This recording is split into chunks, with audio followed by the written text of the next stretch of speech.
The famous Flatirons in Boulder, Colorado, where the Buffs host the Bulldogs on College Football Saturday.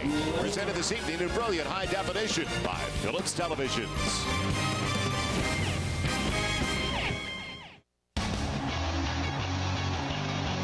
Tonight, a Big 12 SEC party in the sky. The Georgia Bulldogs traveled the mile-high Colorado territory to take on the home team Buffaloes.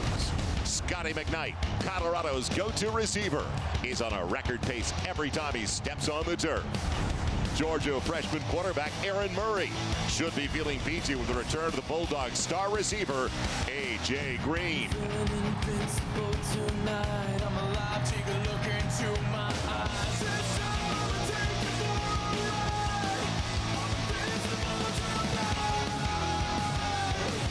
Can A.J. Green perform his magic in the thin air?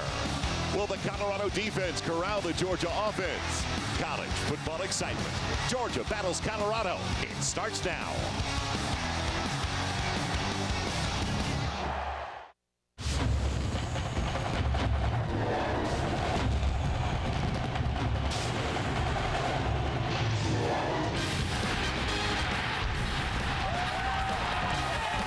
One of the great scenes in college football, and just about 10,000 fans from Georgia have made the trek as we welcome you to Folsom Field, Boulder, Colorado. It's Big 12 College Football Saturday presented by Phillips Televisions. And today, from Athens, the Georgia Bulldogs taking on the Colorado Buffaloes. Hi, everybody. Joel Myers alongside Joel Platt, and welcome to Boulder, as Colorado, for only the second time in school history, hosts a team from the SEC. The Buffalo also come in, Joel, off a very big win just 2 weeks ago over Hawaii, thanks to the solid, consistent play of their wide receiver, Scotty McKnight. He's got the highest football IQ on the football field at any given time. Very smart wide receiver. He gets everything done for this football team. He goes in the slot and can work the middle of the football field. That's the reason he's the school's all-time leader in receptions, only 4 away in TD receptions, very close as far as yards as well. This guy has great hands, and he's very smooth in the middle of the football field. Sits against zone, runs against man, and he's got enough body control where in the red zone he becomes a very viable target when that field shrinks for Tyler Hansen. Well, Georgia comes in with a 3-game losing streak for just the first time in 20 years. They do, though, get their playmaker, their big play artist, A.J. Green, for the first time this year. He's the best wide receiver in college football. He's going to be the first wide receiver taken in the NFL draft next spring. He's fast. He's got great size, 6'4", 212 pounds, and very good hands. He can make plays on the outside just with the screen pass. Plus, the shots taken down the field is what's ultimately going to help Georgia today in their run game, getting the safeties out of that run box. This guy has got to be a huge threat for the Bulldogs tonight against the Buffaloes. Well, we make history as Georgia comes into Boulder for the first time in school history. And when we come back, Darren Horton in our College Football Saturday studio. Stay with us as you're watching Big 12 College Football Saturday, presented by Phillips Televisions. Welcome to Big 12 College Football Saturday, presented by Phillips Televisions tonight. The Georgia Bulldogs of the SEC venture into the land where the Buffaloes roam to take on Colorado and sack leader B.J. Beatty. Welcome inside our Big 12 College Football Saturday studios. I'm Darren Horton.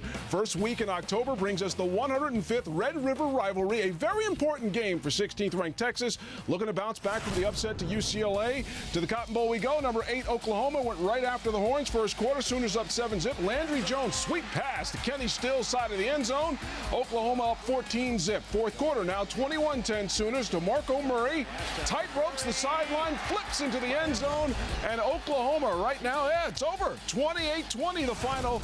The Sooners get it done in East Lansing. Number 9, Wisconsin against Michigan State. Second quarter.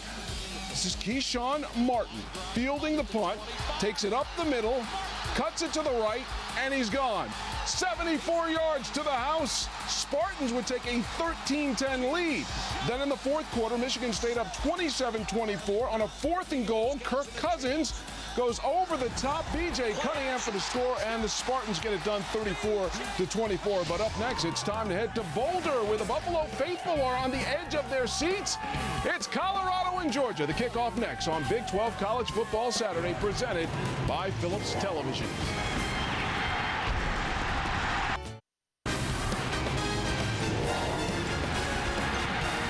Welcome back once again to Boulder, Colorado. A lot of red. Arrowhead in the stands. Good 10,000, and the chance of UGA in the background as the Bulldogs make their way on the field, Folsom Field. And we head downstairs from one of the great traditions in college football with Jim Knox. Knoxy. All right, y'all, here we go again. Running with Ralphie. What?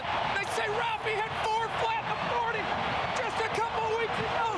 We're going to turn it around, and here we go down the stretch. Come on, Ralphie, bring it on, baby. What happened? I got clipped at the 50. Hey, where's the penalty flag? That was legal. I'm sorry. That was not a block in the back. That was not a block in the back. That was textbook the way he lowered his shoulder. And you'll see he gets his, I mean, he's completely in front of Knox. He's eyeing him up. He's eyeing him up right here. This is a legal hit. Face mask in front. That's what they say. Good for. That's unbelievable. Well, Jim Knox is in the okay, infirmary. Knoxy? Is Knoxy out of the infirmary? They need to throw a flag on that, Joel. Definitely a flag. He came out of nowhere, clipped me twice. It was still a lot of fun. Love this game. Big 12 SEC officials, they both call it a legal hit. Jaffe back deep for Colorado. Along with Brian Lockridge. As Blair Walsh gets into it, and we are underway in Boulder. Good to have you with us at Big 12 College Football Saturday. Lockridge will stay in the end zone, and that is one of the keys going into this game. Walsh, along with the punter Drew Butler, who was first team All-SEC and All-American last year. The big edge in specials and kicking game, and the return to Boykins for Georgia. That is a huge edge. Now, Tyler Hansen, best in the Big 12 on third downs, but can he get first down straight? He's got to stay within himself. A couple of weeks ago against Cal, this team struggled immensely offensively, and part of the reason was because Tyler Henson was trying to do too much. If he stays within himself tonight, the Buffaloes will have a better chance to win this football game. So Tyler Hansen behind a huge offensive line, and they are running the football better than they did last year when they were one of the worst in the nation. On 1st and 10 from their own 20. Lockridge can't break out of the tackle. Outstanding play in the secondary. Bakari Rambo, the strong safety, a sophomore from Donaldson, Georgia. And now we look at the Phillips Television starting lineup. Now I talked about that offensive line. Solder is big, 6'9", 315, a senior from Buena Vista, a 3-year starter. You look at the backs and the receivers, and it is Lockridge, not speedy. Rodney Stewart getting the start tonight. It'll be 2nd and 10 from the 20. Double up McKnight. Same side as Clemens. And Lockridge belted after a gain of only 3. Defensively for the Georgia Bulldogs, and they are 30th in the nation at stopping the run up front, and it's a transition period for them in a new 3-4. Avery Jones up front with Dobbs and Tyson. The linebackers, well, Justin Houston's been their sack specialist early this season, and their D-backs, well, Jakar Hamilton's made some big plays, but the interception leader was Boykin, the return guy, as well last year. So it'll be a 3rd down. Right off the bat, 3rd and about 6. Dean's into the game. In the slot, the tight end. Hansen in trouble. Can he scramble enough for the first down? Breaks another tackle and gets it. We talked about the mobility at the top of Tyler Hansen. Both quarterbacks really do have good wheels. We saw the pressure, but Hansen is a playmaker. Man-to-man on the outside. They're going to come with a double-A gap blitz. Tyler Hansen recognizes it right away. Tries to escape the trouble. Good moves in the middle of the football field, looking for the sticks. Ultimately moving the sticks with that first down run. Colorado has given up 8 sacks over the first 3 games with a mobile quarterback, and over the last 15, 52 sacks. So Georgia knows they can get to the quarterback. It'll be 1st and 10. Weaving his way is Lockridge. Spinning, and he doesn't quit on the play, moving the pile for a sizable gain all the way to the 39, a gain of about 7. Now the keys coming in, Joel. Well, the big uglies up front. We're seeing this already play out on normal downs.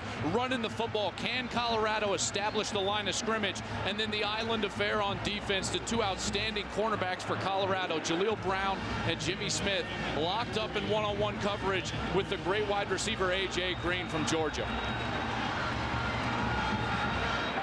It'll be 1st and 10, or make it 2nd and 3 rather, from the 39. Keep keep Lockridge on the ground. He bolts for the first down. So Lockridge, Southern California native out of Trabuco Canyon. He's a junior at 5'7", 185. They barely have one tailback out of their first four that's over 6 feet. Small guys, but behind that big offensive line, they're able to find the hole. He finds it on the right side of that line of scrimmage. A good block by the redshirt freshman, Bakhtiari on the outside. He frees Lockridge up for another first down run. So from their own 20, out past the 43. Keep it on the ground. And this time Lockridge pays for it. He is driven down by D'Angelo Tyson, the nose guard. Textbook tackle lowering his shoulder. Junior from Statesboro, Georgia. In his first year as a starter. But they're trying to, they've got, opening day, they had 6 new starters defensively. They're adjusting to the 3-4. Well, talking of the Bulldogs. Really, Joel, that's 11 new starters because of the new scheme. 6 new to the playing field, but 11 new to the scheme. They've had trouble in the first series of games thus far this season. Already Colorado with a couple of first downs here early. 7th play of the drive on 2nd and 9. And as you mentioned, Joel, they've given up a touchdown on the opening drive to the opposition in 3 consecutive games. Lockridge and the quarterback Hansen do a great job of getting the football turning the wrong way. Almost looked like a power play, but yeah, you're right. Tyler Hansen turns the wrong way, possibly Lockridge going the wrong way in the backfield. But we already see what Colorado is trying to do, establish the run in the line of scrimmage with that big offensive line. Earlier this year, they did not do that, Joel. They paid for that against Cal. This Georgia defense is very fast. You got to let those big guys establish the line of scrimmage. It'll be 3rd, a little more than 5, almost 6. Hansen, pressure coming, quarterback draw all the way. He's got the first down. He wanted to run the football. Breaking tackles into the secondary. Weaves his way over to the right side. Gets into the block inside the 15. And alertly slides down before Boykin can get to him. All the way to the 13. What an added weapon. Man-to-man coverage on the outside with a free safety in the middle of the football field means there's nobody for the quarterback. The all-out blitz from Georgia, and Tyler Hansen alertly recognizes that there's no quarterback player, gets upfield, and then shows you his ability on the outside. Again, alertly sliding there, not taking a big hit inside the 15-yard line, and CU in business in the red zone on their first series. Will it be the 4th consecutive game that Georgia has given up a touchdown to the opposition on the opening series? Turning the corner? No, you won't. Good play on the outside. Darrell Gamble getting to the running back, the outside backer. You can hear him wolfing in the background. A lot of Bulldog fans here. A loss of about 4 on the smart play by Gamble. And an alert play to not drag Lockridge down by the back of his jersey. If he hits the ground via that horse collar tackle, that's going to be a penalty. But Gamble understands that. Let's go. Holds him up and then makes the tackle, wrapping Lockridge up. Very alert play from Gamble. So back to the 17. It'll be 2nd and about 14. Lockridge stays in there. Good vision. He waited for things to develop, and he got the block on the right side. Bakhtiari for the right tackle as he went inside the kick out by the tackle and gets it back to the original line of scrimmage.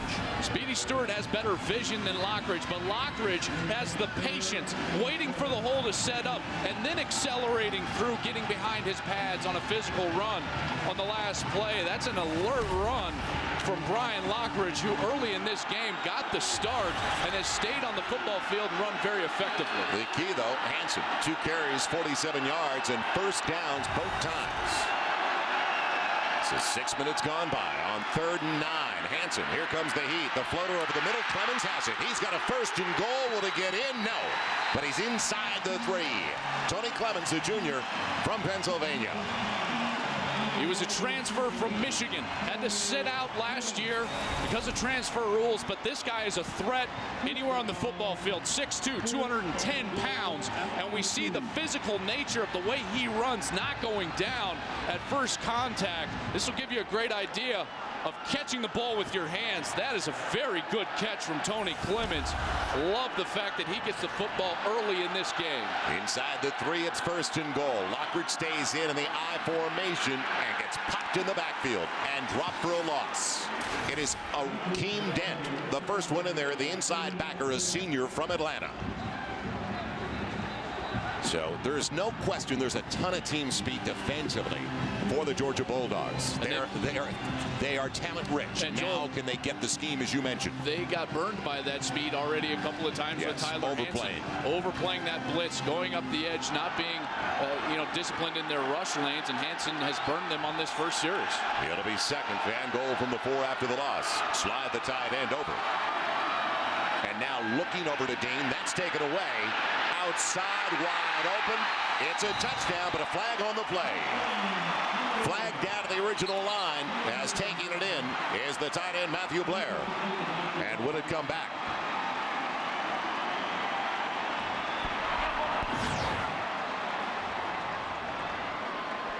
Offside. Defense. No. Touchdown, Colorado. Touchdown.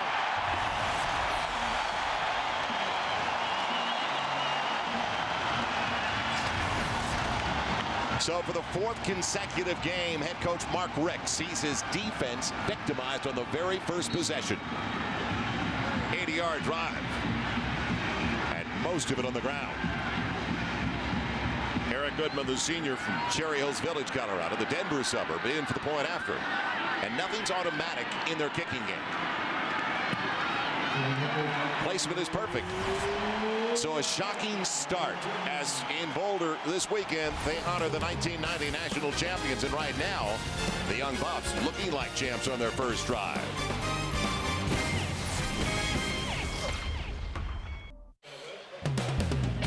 Big 12 College Football Saturday presented by Phillips Television. So amazing you won't be able to take your eyes off of it. And brought to you in part by Allstate. Dollar for dollar, nobody protects you like Allstate. Are you in good hands? And welcome back to the good hands of Folsom Field, Boulder, Colorado. Good look, isn't it? They started early. We were out on the hill. The campus area here in Boulder. And it was a lot of red and black. The Georgia Bulldogs making the trek for the first time to Boulder. And let's see what they can do after the opening drive. And 62 of those 80 yards belonging to 2 carries, or at least 62 of the 80 belonging to Tyler Hansen. He had 47 on 2 carries, and then 2 for 2 in the passing department with the touchdown to Blair, and 15 yards on the passes. Brandon Boykin, one of the very best in the nation, is waiting for the kick. Eric Goodman will get into it from the 30. So a 7-0 lead for Colorado. Boykin, a little momentum from the 4. And a nice lane over to the right side. Why do they kick to this guy? He needs one more block. Boykin past the midfield stripe. Will it be forced out? It'll be run down inside the 25. Saving the touchdown, it is Jimmy Smith, the defensive back. Why do they? Right down the middle.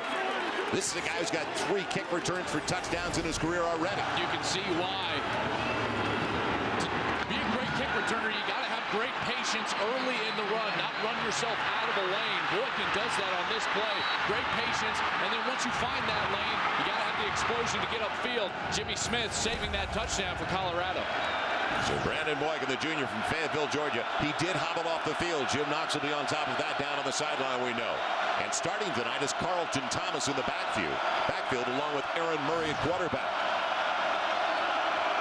On the play fake, a lot of room up the middle.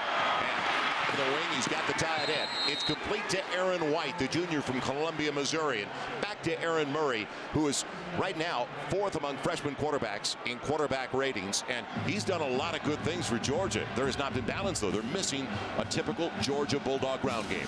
Their offensive struggles are not on the shoulders of the redshirt freshman quarterback Aaron Murray. They have not been able to run the football. I think that will change tonight with A.J. Green back on the field. Safeties not able to get down in that run box. Green's on one side, Tabaris King on the other. Chris Durham coming into the game doubtful, questionable, because of the stinger he suffered in the last one at Mississippi State.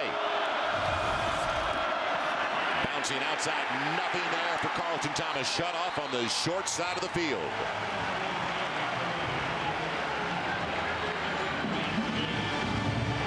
Check made the stop, and our Phillips Television starting 11.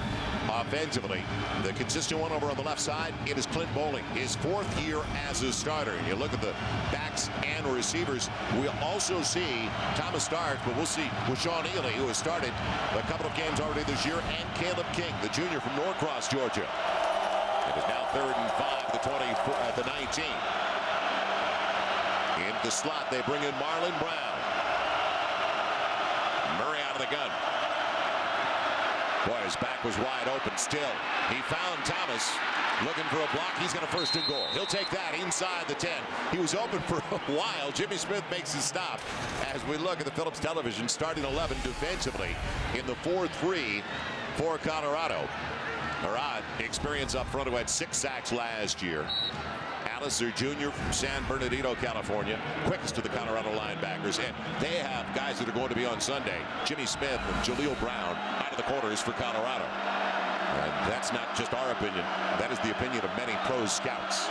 Inside of 6. Left of the first 15 on first and goal. Thomas can't get out of the backfield. Knifing through Curtis Cunningham, the junior from Littleton.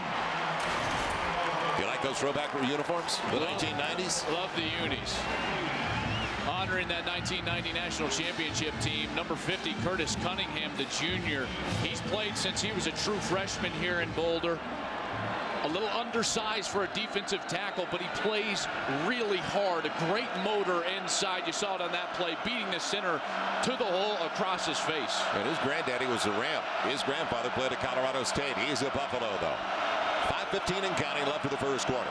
They'll slide the tight end in motion. On the play fake, Murray blindside, has pressure and throws it over the head of A.J. Green.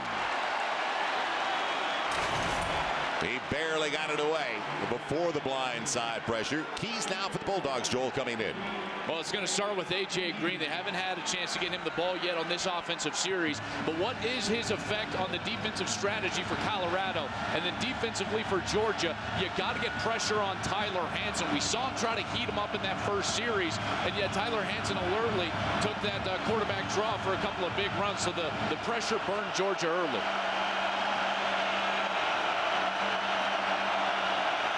Thomas stays with the backfield. Now 3rd and goal from the 15. Trips on the wide side, but Thomas going in motion and almost picked off. Right in and out of the hands of John Major.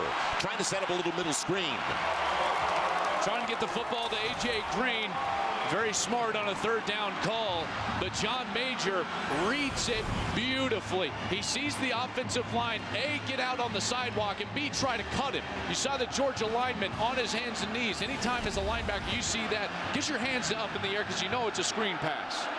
Well, Blair Walsh, automatic this year, 32, almost 33 yards away, and it continues to be a perfect season for him. He has yet to miss this year after going 20 of 22 last year. So, Georgia on the board on their first possession, just like Colorado. Magnificent night alongside the Rockies as we head down to the sideline with Jim Knox. Okay, Joel, just want to remind everyone, don't forget to kick that tailgate party off with Hass avocados, fresh, creamy Hass avocados. Nothing else would do. They love them here in Boulder, Colorado. Look at this. They're going wild, guys. Healthy atmosphere with so many of the Bulldogs on the road. It's like they took over Boulder on the Pearl Street Mall last night as well. And I like what the athletic director, Mike Bone, took the microphone. And they have a Buffalo Stampede every Friday night on the Pearl Street Mall. And they honored the 1990 guys who were there. And the first thing he said, let's welcome everybody from Georgia. And it was a great ovation for all the Bulldog fans because they were there last night. Arthur Jaffe back deep with Brian Lockridge as Walsh had it blown off the tee. We're going to show you some of the festivities a little bit later. What went on the Pearl Street Mall last night. And what's so good about what's going on in Boulder and so many of the Big 12 sites. Walsh kicks it away. Good hang time. Lockridge about 4 yards in. Indecisive will bring it out, and it's a mistake. Indecision cost him. Good coverage downfield. First one for Georgia. That was Cummings, the defensive back out of Augusta. And we'll come right back as it's going to be a long field deep in their own territory to start the second possession of the game for the Buffaloes of Colorado, up by 4. Back in Boulder, Colorado an early 4-point lead inside of 5 to play in the opening quarter. Joel Myers along with Joel Klatt, and a very impressive start for the Buffaloes, an 80-yard drive, Joel.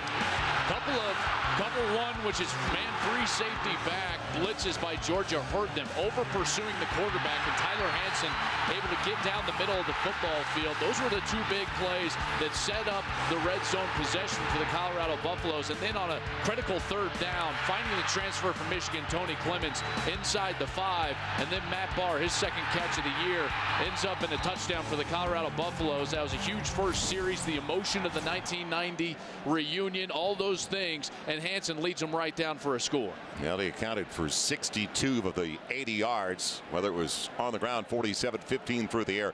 They continue, unfortunately, to look at T.J. Stripling, the freshman from Decatur, Georgia, who was hurt on special teams play right before we broke away.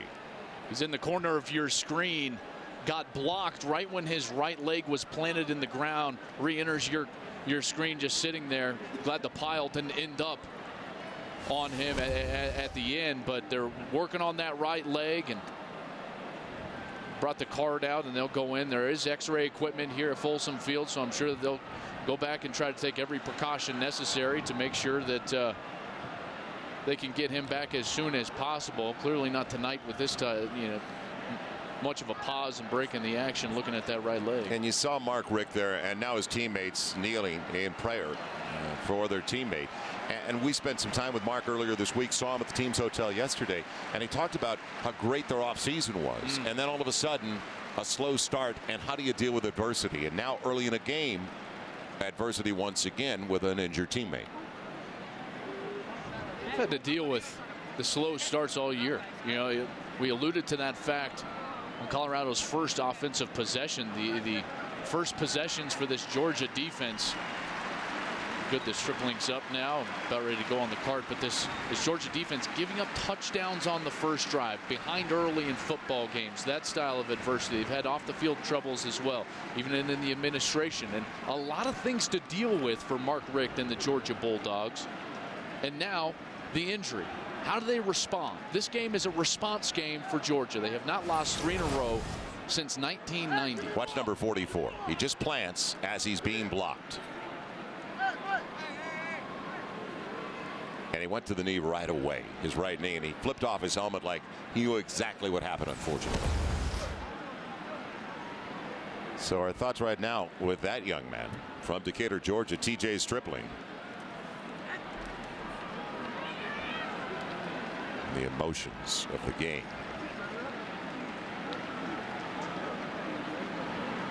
I mean, this field was as noisy as you'll find at College Football Stadium a few minutes ago. And the magnitude, they understand it.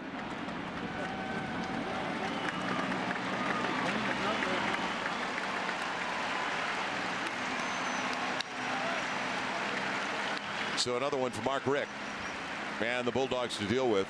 And let's face it, Mark Richt, one of the most successful football coaches in America when you look at what he's done over the last 9 years. So when we talked to him and he said, this is something new for us, he said, it's something new for me. They've never lost 3 in a row under Mark Richt. He's one of only 7 in college football history to win 90 or more in his first 9 seasons. They've been spoiled. Well, Richt hasn't had to deal with it at Georgia nor at Florida State, where he came from. He was the offensive coordinator for the Seminoles from '94 all the way till 2000 when he got the job here at Georgia. So this is new for not only Mark Richt, but this Georgia program and the Bulldog faithful. They don't forget, though, he took them to their first SEC title in 2002 in 20 years. So they've done a phenomenal job of the head coach on the sideline. And now they try to get back together against Colorado after losing 3 in a row. Man, Lockridge ripped down after a gain of maybe a yard and a half on the second series for the Buffalo. First and 10 line, we remind you, is brought to you by Phillips Televisions. Joel Myers, Joel Klatt, Jim Knox in Boulder, Colorado. Perfect football weather. And it's been an amazing weekend weather-wise. Could have played it yesterday, Thursday. Didn't make any difference. It has been that good alongside the Rockies. Outside the 11. It's second at about 8. Inside action. Lockridge belted immediately. Over pursuit, something you talked about, running yourself out of the play. That's what they'll have to deal with this new 3-4, the transition, because there's a lot of speed on this defense. Dent made the stop on that play. Georgia's got to be aware of that, because this offense for Colorado is predicated on the zone running game, trying to cut back and find those lanes to cut back. The zone running game is great against defenses that over pursue, so Georgia's got to stay disciplined here. 3rd and 5, critical down. Georgia's got to get off the football field. Colorado 3 for 3 on 3rd downs on their opening drive, 51% over their first 3 games. And 3rd and 5, play fake, Hansen in trouble again. Good footwork and out of the reach of his tight end Ryan Dean, way behind the junior from Poway, California. So 3 and out, and now it should be good field position for Georgia. 3rd down, quarterbacks ultimately try to look for their guy, their security blanket. That's Scotty McKnight for Colorado. Georgia's getting away with a little hold there, but in the back end, 2 Georgia players on Scotty McKnight doing a terrific job. Jakar Hamilton playing center field for Georgia and playing disciplined football, not baiting when Tyler Hansen started to scramble outside of the pocket. Zach Grossnickel, redshirt freshman from Denver, is going to punt it away. As back deep, the defensive back Brandon Smith waits. They set up for the return. It is a beauty. Backpedaling with a fair catch. Smith takes it in cleanly inside his own 40. Let's check in once again with Jim Knox. Knoxy.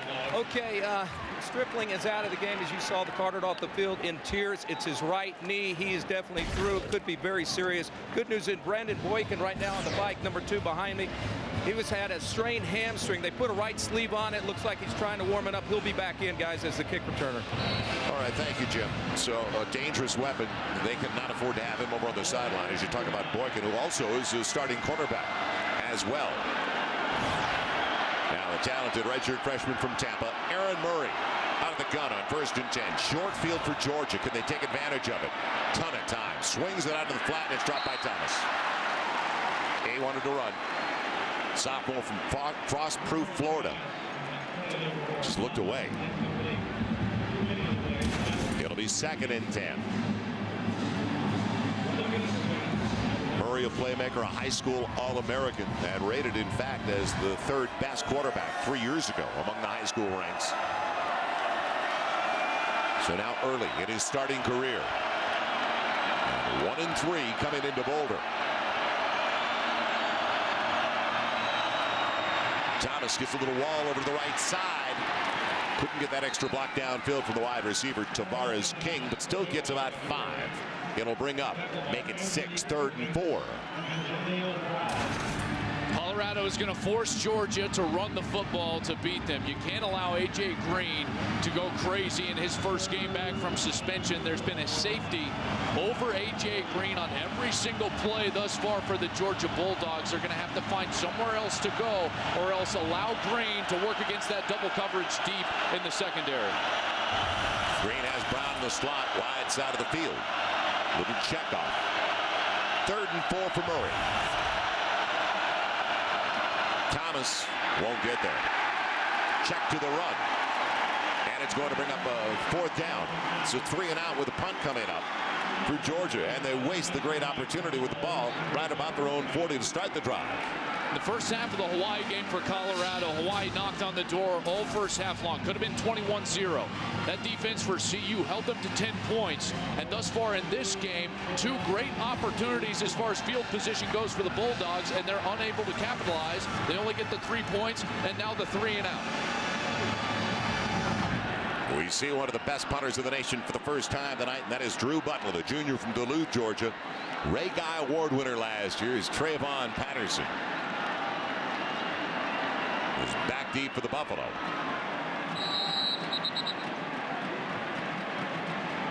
And in the thin air, talk about confidence in your punter. Delay game. They take the delay game. 5-yard penalty. Remains 4th down. Give Butler as much room as he needs. And Butler is an absolutely great punter. The Ray Guy Award winner, Joel, like we've been talking about, 48-yard average a year ago.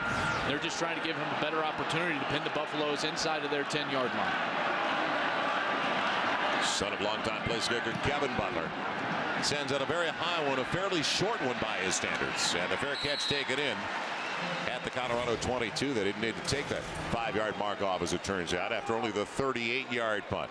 Well, FoxSportsSouth.com has the SEC absolutely covered. Log on now and access writers reporting from every SEC school throughout the week, along with the exclusive video, interviews, and analysis. Plus, after every game like tonight, log on and see highlights and post-game press conferences. It's FoxSportsSouth.com, and it covers your favorite SEC teams, like the Georgia Bulldogs. Joel, we're already seeing the adjustments play out. Georgia got away from that pressure game that we saw early in the first series, that cover one pressure. Now they're just playing base defense and daring CU to just beat them 10 plays down the football field. Rodney Stewart in for the first time of the night. And there's the guy they call Speedy. Belted. Big time. Akeem Dent showing up on film again. A running start for Stewart, but it made no difference. He's only 5'6", 175. Dent outweighs him by a good 50 pounds. And Dent dealt with some injuries in the spring. He was unable to practice in the spring. He was unable to go through summer conditioning. In fact, the first time he got back on the football field was right before week 1, Louisiana Lafayette for Georgia. But he's playing extremely well, leading the team in tackles. Well, he is their leader, productive player. It's gotten better, as their defensive coordinator told us. Now Hansen in the swing, and a block is out there for Speedy. There he goes. Stewart spins, and he's got the first down across the 40. Good rhythm and timing play. And a first down near the 45. It's Dent who caught up with him. But it looked way too easy that time for Colorado. It looked easy because on the outside, the junior from Boise, Kyle Cephalo, number 35, he delivers the key block on the outside, getting down at the feet of number 1, Brandon Smith on the outside for Georgia. That's what catapults Speedy down the sidelines for another first down for CU. Rodney Stewart, the one they call Speedy, a junior from Westerville, Ohio, and he did not start tonight. Lockridge instead. They pounded the football. Give it in the counter action to Stewart. Bounces outside. Almost got the lane he needed. And the wall, but Bakari Rambo forces him out. Could have been a huge gain, an automatic first down, instead about 5-6 because of the good play by Rambo. Both players showcasing their speed on the last play. Stewart changing direction, getting outside to the right, but Bakari Rambo from his inside position near the hash mark, getting all the way out on the outside, keeping outside contained and bringing Stewart down for a gain of 6. Well, they get the playoff in time. Final 7 seconds of the opening 15 minutes of play. Stewart, the motion man, on second down. Same play, other side, and it works again. Stewart with the first down, tripped up in the secondary by Jakar Hamilton. So if you didn't get it the first time, we'll do it the other way, and it works again. That's the end of the first 15 here in Boulder. And a productive start for the Colorado Buffaloes. They are moving the football once again when we come back with a 7-3 lead over the Georgia Bulldogs. You're watching Big 12 College Football Saturday. It's all presented by Phillips Televisions.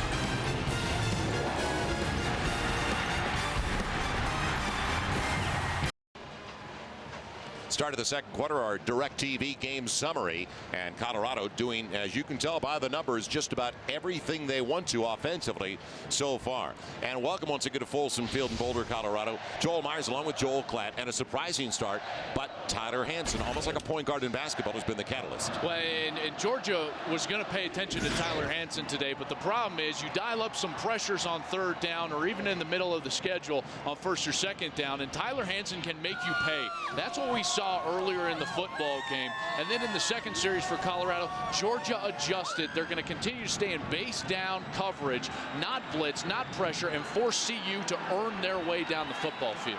First snap of the second quarter. It's all the way down to the 42. And a first down as Lockridge back into the game, just goes low. Plows his way through, trying to find extra yardage, and he did. And bounced around a little bit, but he got 5. Dent put him down. So that's the way it starts in the second 15. And first down has been pretty good so far for the Colorado Buffaloes. And we had that graphic where Hansen, lowest rated quarterback on first down when he has to throw the football, but they've been making that commitment to the ground game. Well, there's Lockridge or Rodney Stewart, who we saw on the sideline with the swing passes. It'll be 2nd and 5. Lockridge adjusting and taking a shot. Looked like the safety came up and make it Justin Houston, the outside backer. He met him perfectly. The junior from Statesboro, Georgia, who came into the game leading Georgia with 3 quarterback sacks. And now a key third down, field position-wise. A first down here and already field goal territory for Colorado. Colorado very good on 3rd and 8 or less. 70% conversion rates on downs just like these, 3rd and 4. Key for Georgia. What do? We've seen the adjustment. Do they decide to blitz? A lot of guys at the line of scrimmage right now. They need 4 yards. They're 3 of 4 on their third down try so far. Here comes the blitz up the middle. Wide open. It's Lockridge into the secondary, making a miss. The 5 and put down inside the 1. First and goal, Colorado. Do you believe it? Catching Georgia trying to get aggressive once again. Colorado has burned the Bulldogs when they've decided to pressure. 3rd down, we see the confusion on the outside. Lockridge gets loose. Not able to look back and get that. I believe that was Aubrey Jones or Cornelius Washington on the outside, number 83. That was his responsibility. Fake the blitz, come back for Brian Lockridge, but you see Tyler Hansen recognizes it, gets it on the outside. First and goal, Buffaloes. Lockridge stays in the backfield. Behind Fernandez in the eye. Lockridge left side, finds a little crease, and he's in. Touchdown, Colorado.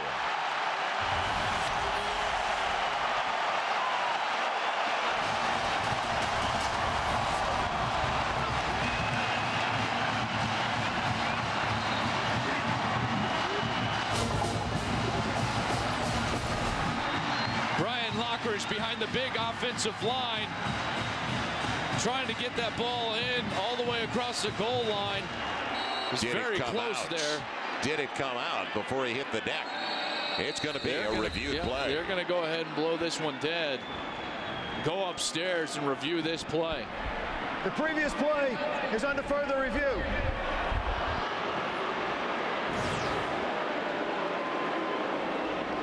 Well, did it break the plane? That's all it has to do. Before, though, he lost control. I believe he lost control based on that last replay when he hit the ground and was actually down. So now they're going to be looking at, is the ball touching the white? Ooh, it's out. It's out before I think the elbow's down. The only problem is I don't know if there's enough to overturn this. This angle is going to be absolutely terrific to see exactly when this football got loose. It's starting to come out. I believe that's going to be called out. It was coming out before that elbow hit. I believe that's the left elbow for Brian Lockridge. And right there is when the football comes out, just a hair before the elbow hits. It looks like this could possibly be overturned, Joel. And a touchback. If it is controlled, and we didn't let it roll, but if it's controlled, it's a touchback. And it goes out to the 20. Now in the scramble, it looked like number 34 for Colorado, the tight end, trying to scoop it in. Ryan Dean.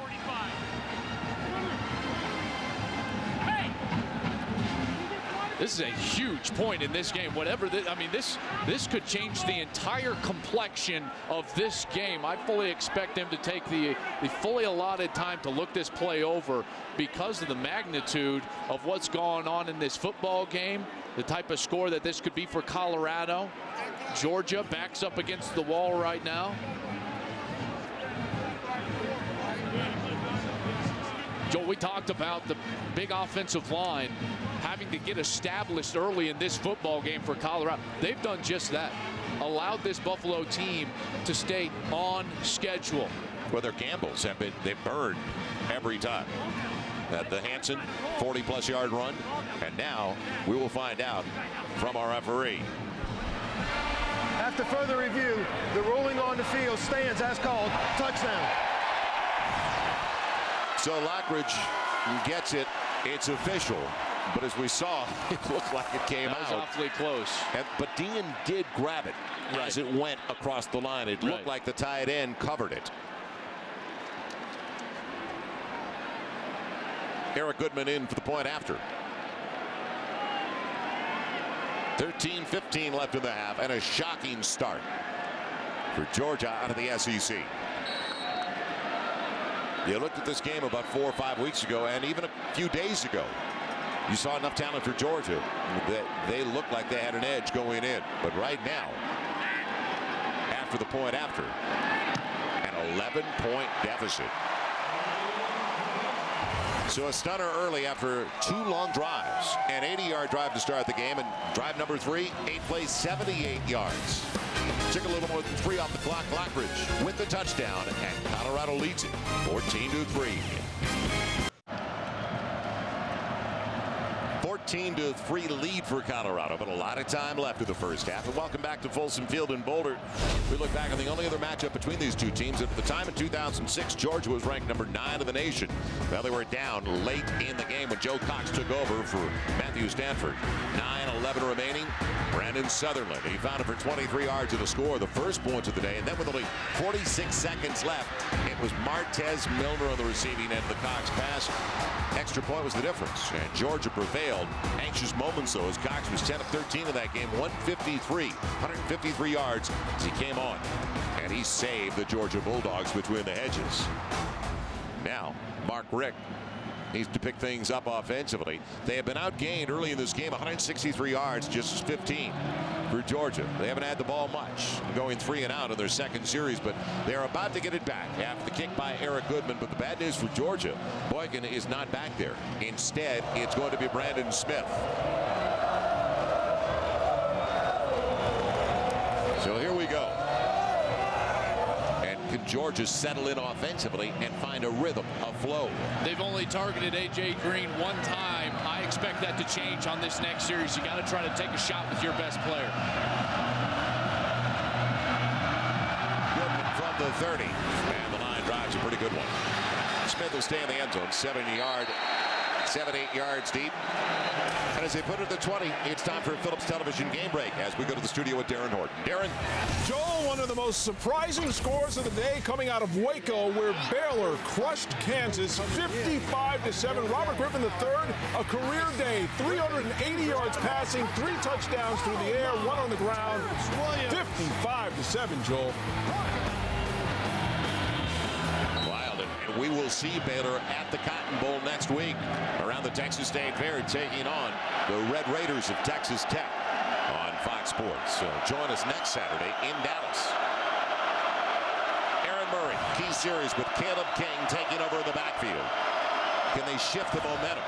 End around. There's the playmaker Green. Get him some touches, and he's got it down the sideline. He's not out of bounds. And across the midfield stripe. Good move for the 6'4" wide receiver. Big play. So they get him involved right away, as you talk about it, Joel.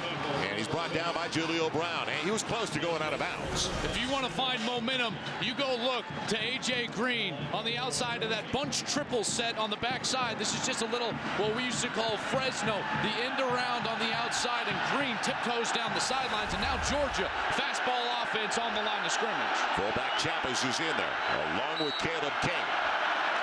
But outside the 40, King slowed down, breaking tackles, yards after contact. There it goes. Inside the 20, be your own blocker. He will. And it's a 1st and goal all the way to the 8.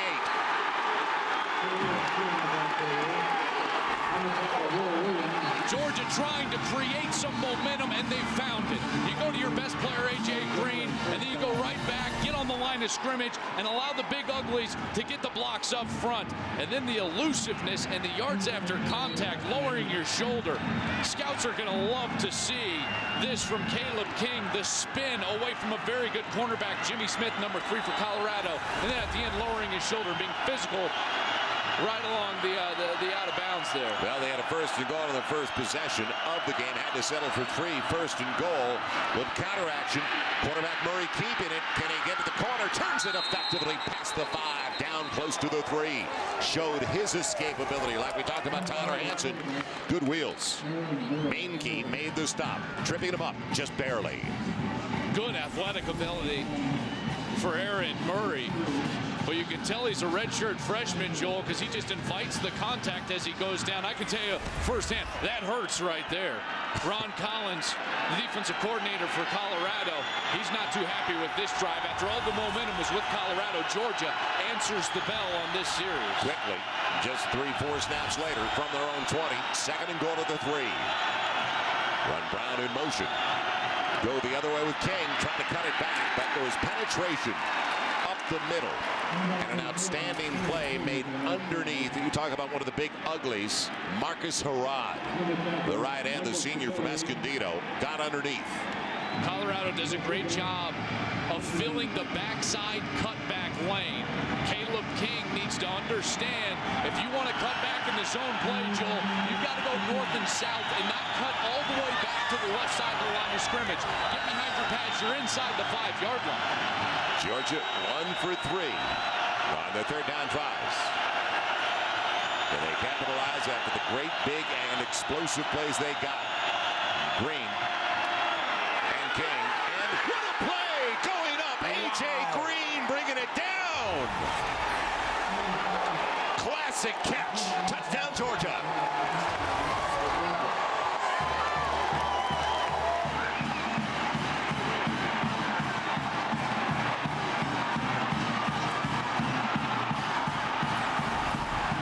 Control in the air, one-on-one with Jaleel Brown, and the one-handed grab for A.J. Green. You will not see a better catch in college football this year. It'll only be reviewed because the guys up at the booth want to watch it a few times too.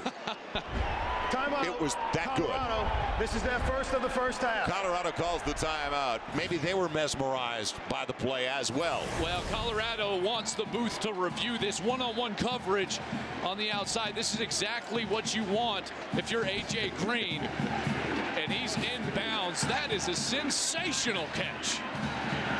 I think you said it best at the top of the telecast. The junior from Somerville, Georgia, or Somerville, South Carolina, A.J. Green. Best wide receiver in college football. No argument so far tonight. Georgia with the touchdown.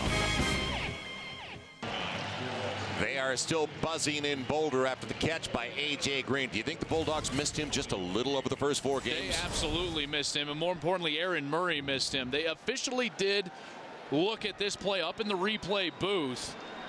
And that is unbelievable. The body control as a quarterback when you know you've got 6'4", 212 on the outside, and he has that type of hands and body control. It doesn't matter where you throw that football. You just throw it high. What about the vertical? You're 6'4" to begin with, and then you have that type of vertical to go over a 5'10", 5'11", even a 6 even cornerback. He could be the best wide receiver to come out of the draft since maybe Calvin Johnson. After further review, the ruling on the field is confirmed as a touchdown. Colorado has been charged with the timeout and has lost their challenge. A touchdown we're going to see for a long time to come. Absolutely. You know, I know some people would say Des Bryant was a phenomenal wide receiver, Joel, but A.J. Green is better. He's a top 5 type of pick in the NFL.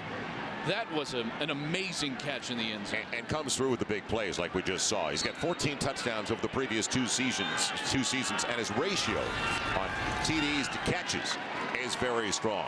Blair Walsh, the junior from Boca Raton, Florida, with the extra point. We got a good ball game going. 4 minutes gone by in the second quarter, and it's a 4-point lead for Colorado despite all they've done. 14-10. Bulldogs right back in it. Coming up on the Geico Halftime Show, conference play heats up this weekend. Some terrific matchups among top 25 opponents in the SEC, Big 12, Pac-10, and in the Big 10, a major scare for number 2 Ohio State. And we're not only talking about the scoreboard, details and highlights coming up on the Geico Halftime Show. We get you back out to Joel, and Jim. Thank you, Darren. It's taken A.J. Green a long time to get in the rhythm and the flow of the game and adjust after missing the first 4 because of a suspension, and it's well documented for selling his bowl jersey. He missed the first 4. But they didn't even try to target him until that last series. They get him on the end around and then throw the fade in the end zone. If I was Georgia with the one-on-one coverage on the outside, I'd be targeting him 2-3 times a possession. Blair Walsh with the good one. Hang time. It'll be Jaffe from the 3. Back there with Clemens. Flag on the play. And Jaffe on his way down to the gang tackle, short of the 20. But flags very early. So the big plays, 2 explosive plays. Caleb King, A.J. Green, and then the sensational off-the-charts play by Green. During the return, holding number 12 of the receiving team. The penalty would be half the distance to the goal from the end of the run. First down. Colorado, by the way, is one of the most penalized teams in the nation. It wouldn't be a shock. They've averaged over the last couple of years between 9 and 10 penalties a game. Well, and their special teams unit has been very penalized during the course of this season.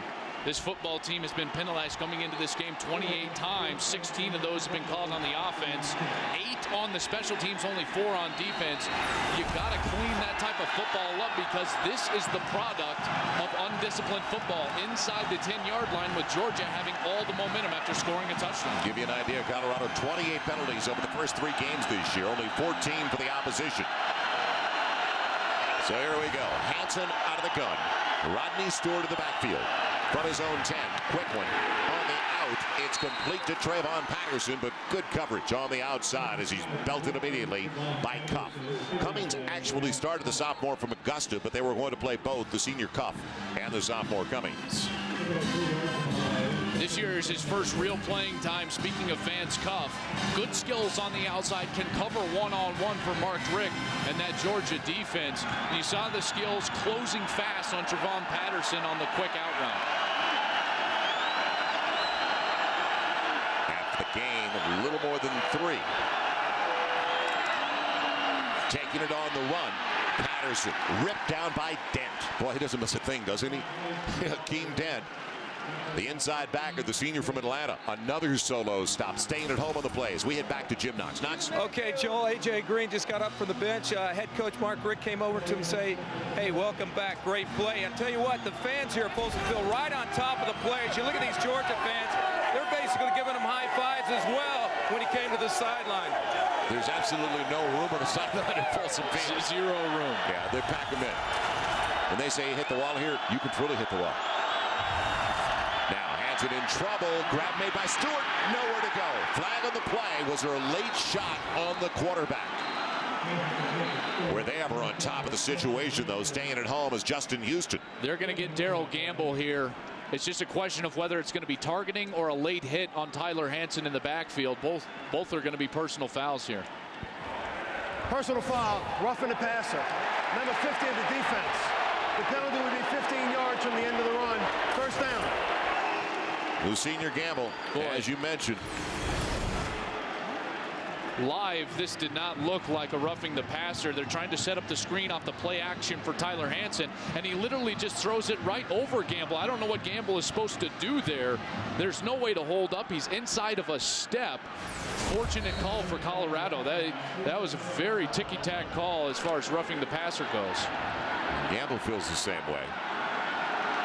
So a critical 3rd down is converted by way of the penalty. Run McKnight in motion. Hansen will keep it, but again, they stayed right where they're supposed to, like Justin Houston. They didn't bite on all the action to the backfield, with McKnight going one way, Stewart going with the quarterback with the fake.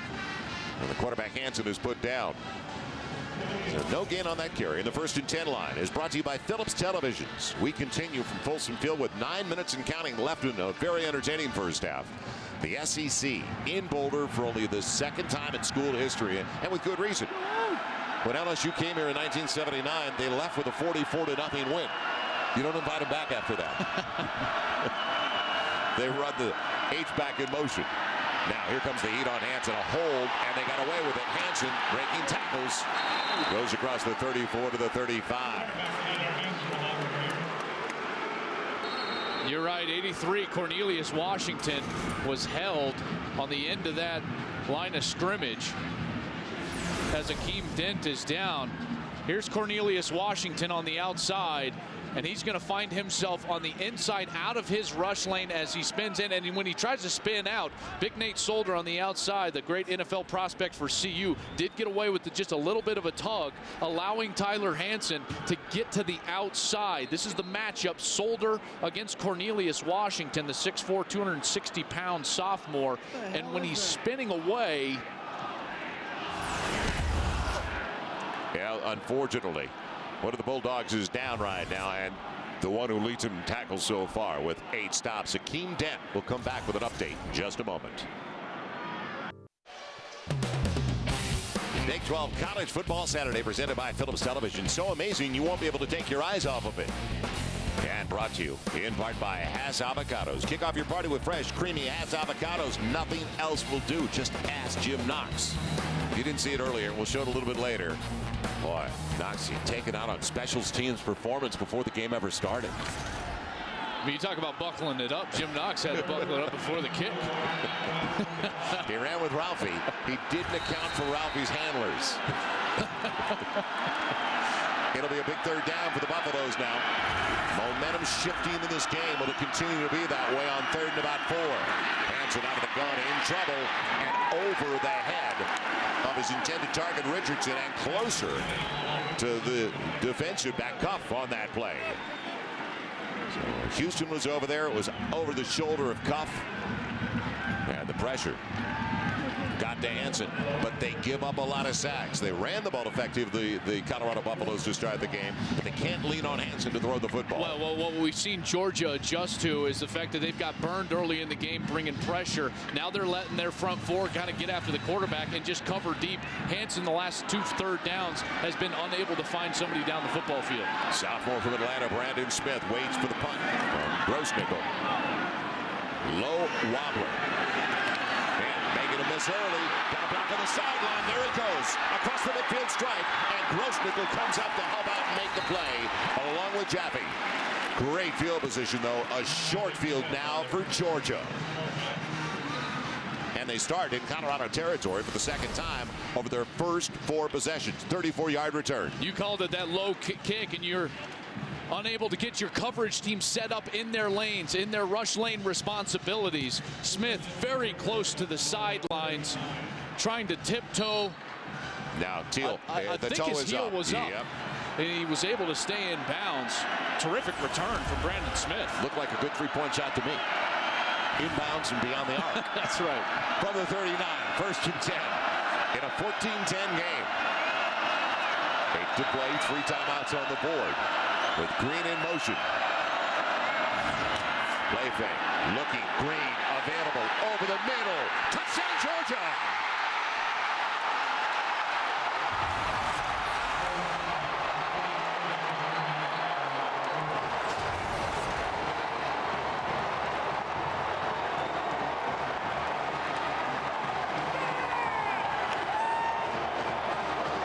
Things have changed dramatically at Folsom Field.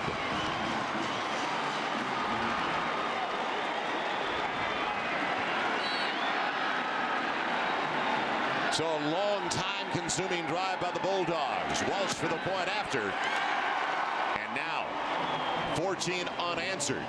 Puts Georgia on top. It was a 7-second drive. The play action pass gets the safety to bite just a hair, which allows A.J. Green to beat Jaleel Brown in the middle of the football field.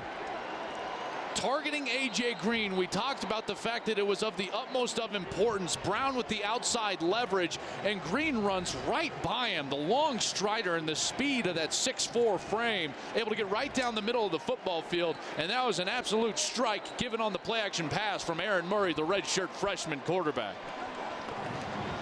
And Murray did hit him right in stride. You talk about finding your target.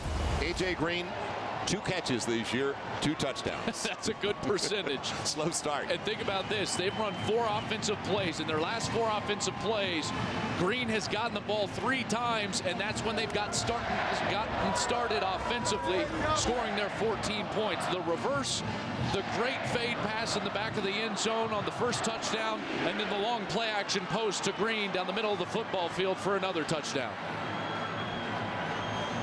First lead of the game for Georgia after they were stunned early. We talked about dealing with adversity, and I like when we'll get to some of the conversation we had with Mark Richt earlier this week. Head coach of the Bulldogs. Walsh kicks it away. Coming over is Clemens at the 5. Take away the sideline, and Clemens with a pop right in front of the Georgia bench. That wasn't fair.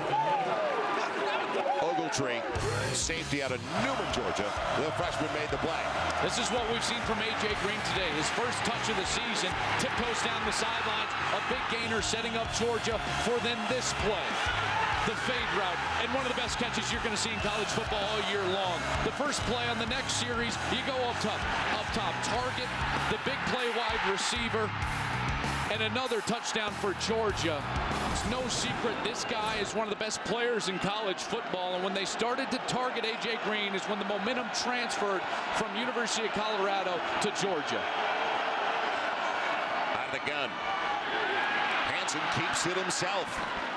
Nifty move by the quarterback past the 30 to the 31. Doughton making the stop, the inside backer. I mentioned that we talked with Mark Richt, the head coach of the Bulldogs, is they're going to hurry up, which they wanted to do coming into the game, but this is the first time we've seen it. Available. Grab in and out of the hands of Clemens because of the pop, the jolt over by the corner on that side. What a shot by Brandon Smith, the sophomore from Atlanta. Timed it really well.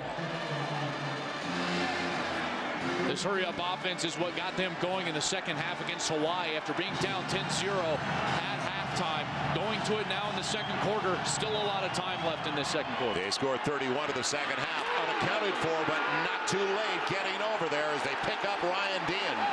Talk about form, textbook stop. Cummings coming up, the sophomore, making his first career start tonight. He has continued to show the ability to get onto the football field, Sanders Cummings has, with his consistent play and his disciplined approach to the game of football. As a corner, you have to be disciplined. Outside leverage on this defensive call, inside leverage on the next. And Mark Richt awfully happy with his sophomore corner, number 19, Sanders Cummings. There's been a serious shift in the momentum of this football game. Now Grossnickel.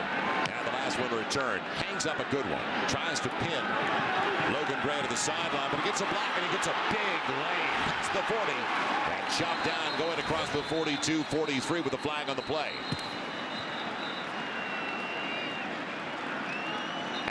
Tyler Alice made the stop on special teams.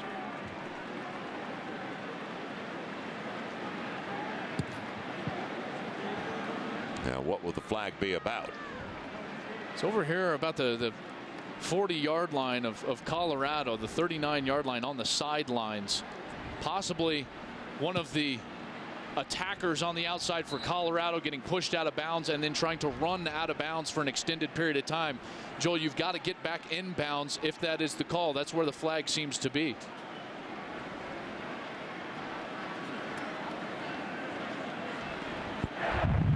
While the kick was in the air, personal foul, number 25 of the receiving team. The penalty will be half the distance to the goal from the spot where the kick ended. First down. Personal foul. And he said half the distance to the goal.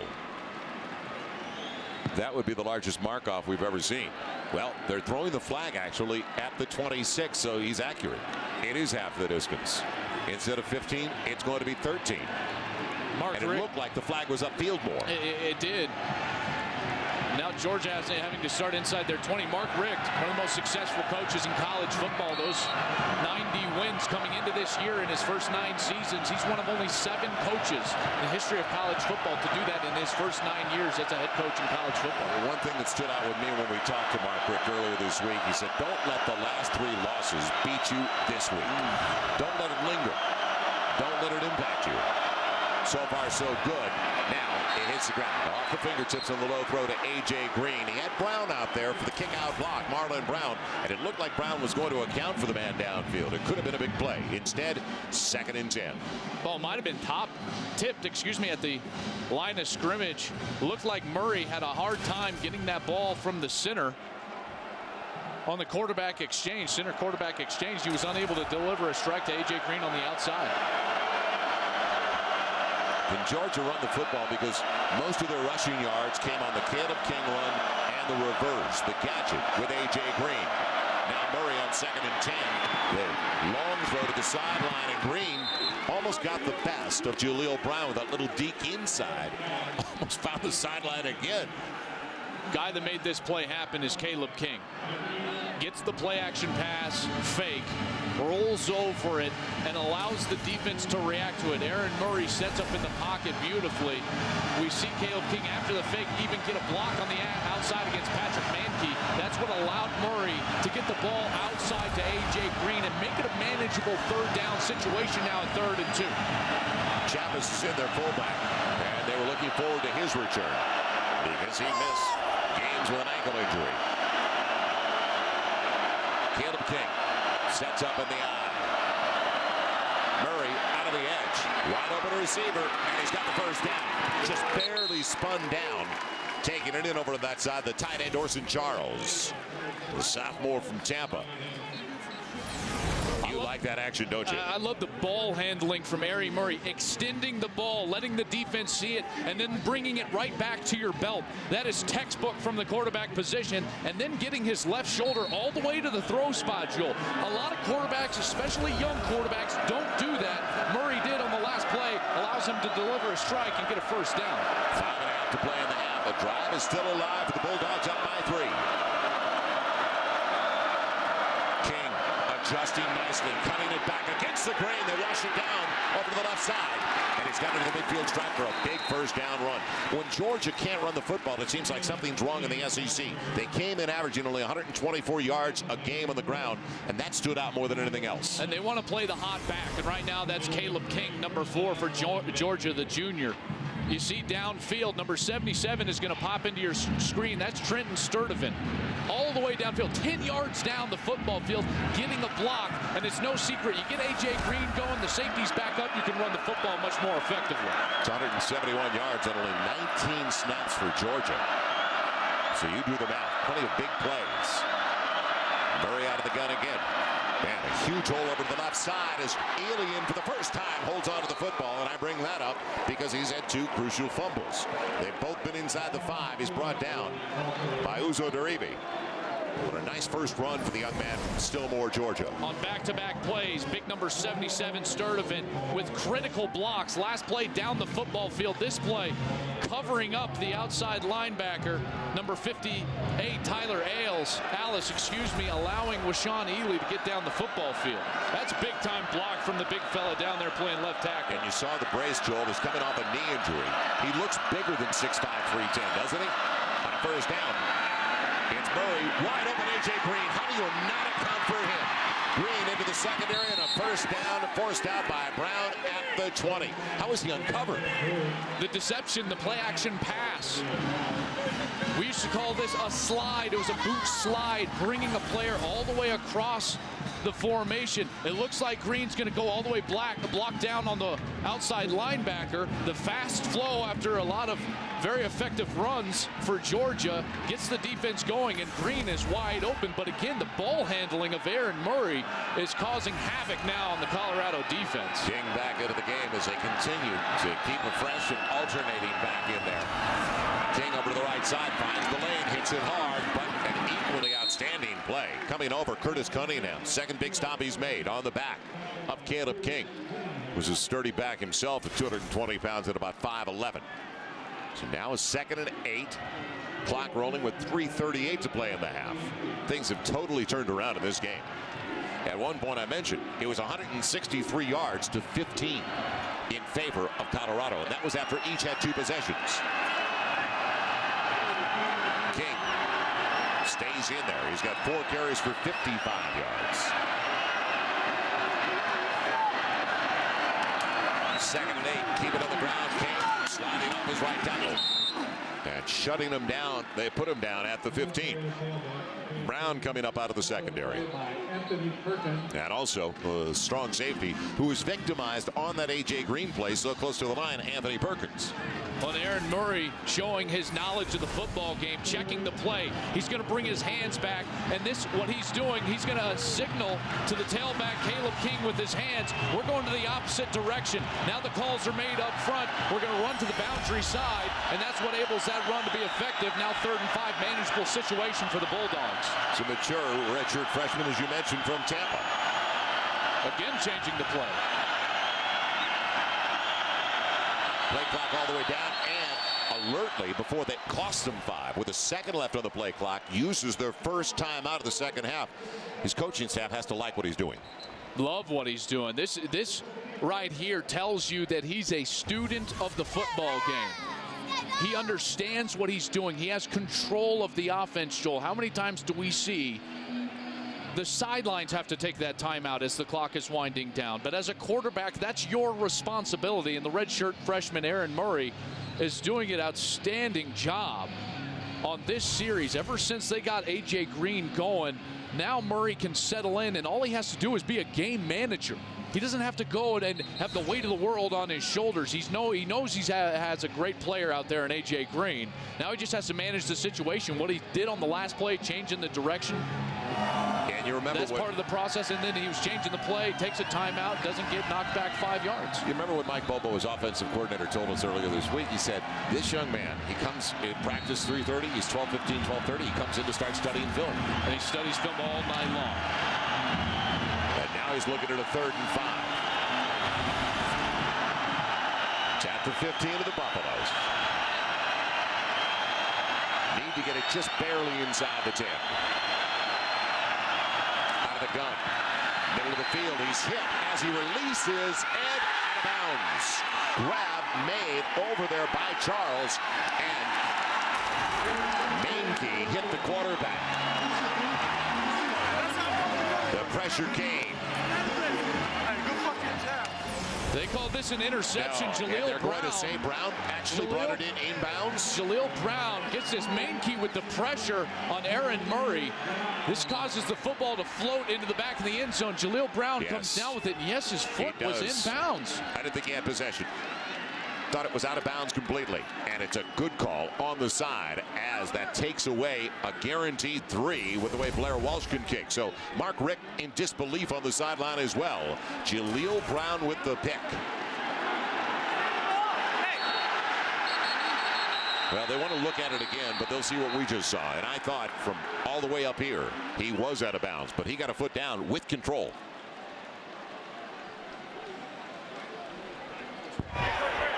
Timeout, Georgia. They're challenging the ruling on the field. It looked like he had control. With that right foot now. Yeah, and as they both went out of bounds, thought it couldn't be a completion.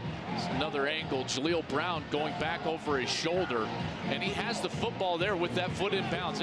That's controlled, and the foot is in bounds. That's going to be ruled an interception and a correct call for the Buffs, and such a huge play, like you said, with Blair Walsh being so automatic as a field goal kicker. That's definitely going to stand up. What about the second foot even? No, that's out of bounds. But the first, with control, appeared to be a pick. Thought it was out of bounds from away, and we're on the opposite side of the field.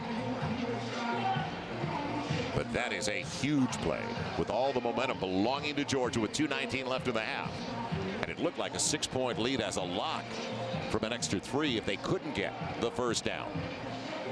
Blair Walsh was a finalist last year for the Lou Groza.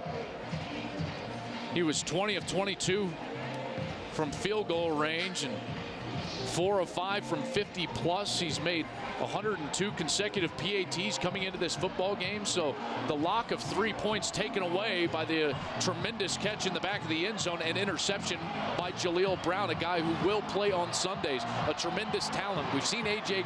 Green get the best of him earlier today, but now Brown coming back. After further review, the ruling on the field stands.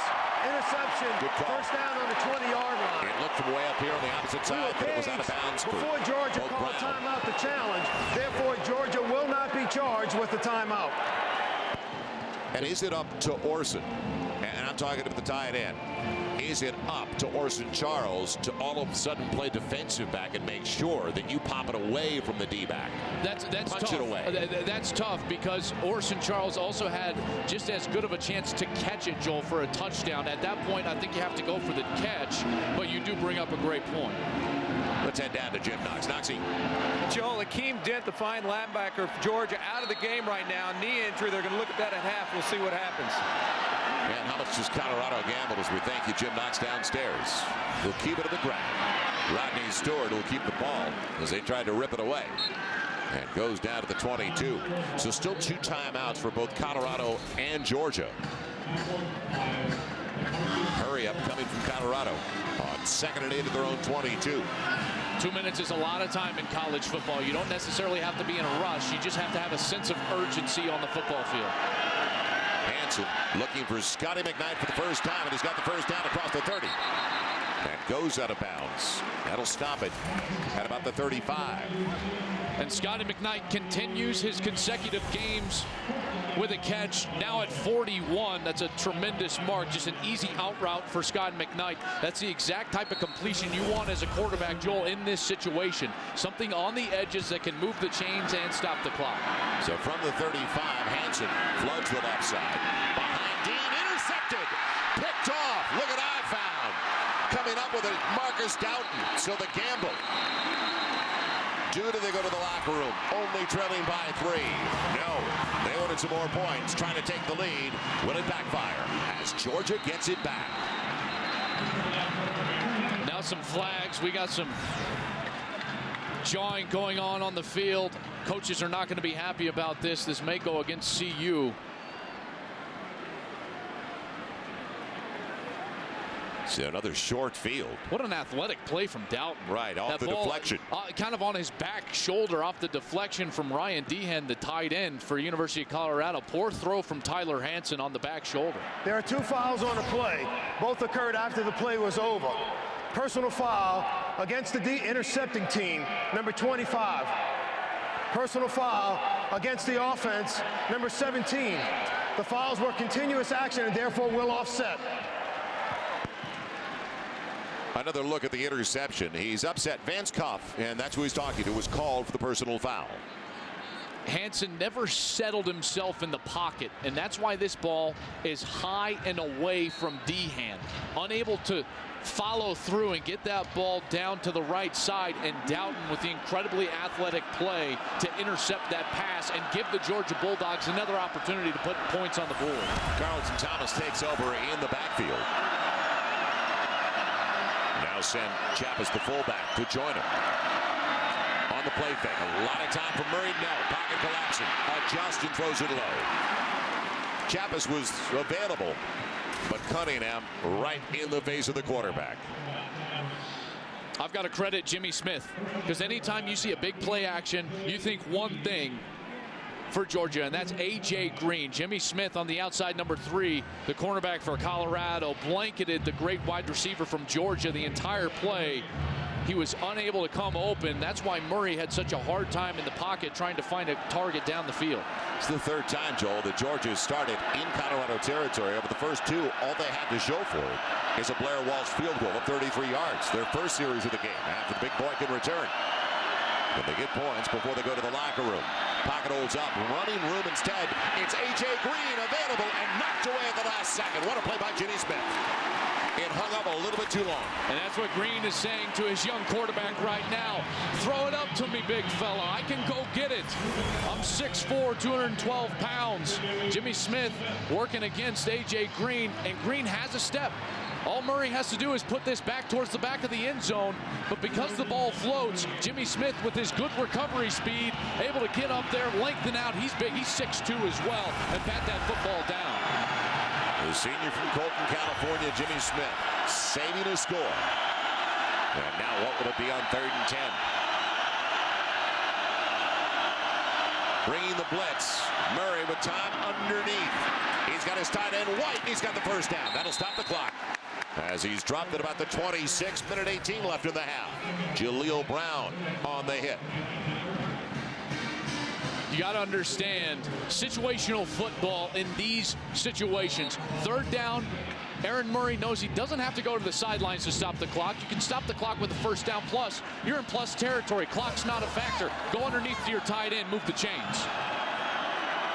Ely takes over in the backfield. Use him as a decoy. Green had to fly and go parallel to the ground to even make the grab. Was a little wide at the 25. Now do you think about stopping it? Now they'll continue with 48 seconds left in the half. 2 timeouts on the board for Georgia. From the 25 on 2nd down. Down to 35 seconds. Straight 4-man rush. Murray with time. Jump ball into the back of the end zone and out of the reach of his intended target, Israel Troop. Georgia looking for a penalty flag on Jimmy Smith. They're not going to get it. Troop thought he was held up the whole entire time on the fade route. Jimmy Smith does a great job of not contacting Troop with his face or his eyes towards Troop. When they're back to the football, they're going to allow that incidental contact because you have a right to the football just like the wide receiver does. So a great play by Jimmy Smith. He saved 2 touchdowns thus far on this series. 3rd and 8. Is it going to be a long field goal try? Murray, little bubble screen, A.J. Green, and he's dropped from behind. What pursuit coming up. It was B.J. Beatty, the senior from Hawaii. So he clipped him from behind around the heels. And a field goal try will be coming up now for Blair Walsh. Going to allow this clock to roll inside of 5 seconds so that they don't have to kick the football off. They'll take a timeout and allow the Lou Groza finalist to take his shot from about it. It looks like it's going to be about a 40-yard field goal. So they stop it, and they'll put 2 seconds up on the clock. Walsh, perfect for the season. Man, we talked about what he did last year, 20 of 22, and well within his range. But don't forget next week, triple header right here on College Football Saturday. Big 12 will take center stage. Baylor 55 on the board for Baylor today against Kansas. That's Texas Tech and Baylor at the Cotton Bowl early start. Then UCLA against Cal in the Pac-10.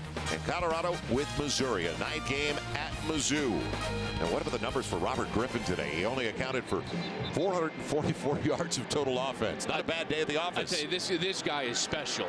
He's an absolutely special talent for the Baylor Bears, and the reason why I believe they've got the potential to go to a bowl game this year. Now the 41-yard try on the final snap, and he left it out to the right. Never brought it in with a draw. First miss of the year for Blair Walsh. That's his shot. A lot of points left out there for Georgia in the first half. They could be up by even more. They had great field position all first half long, starting the last couple of drives in plus territory. They had the options, they had the opportunities to get points on the board, and they leave without points in either of those drives. Blair Walsh just pushing it out to the outside, never drew back like you said.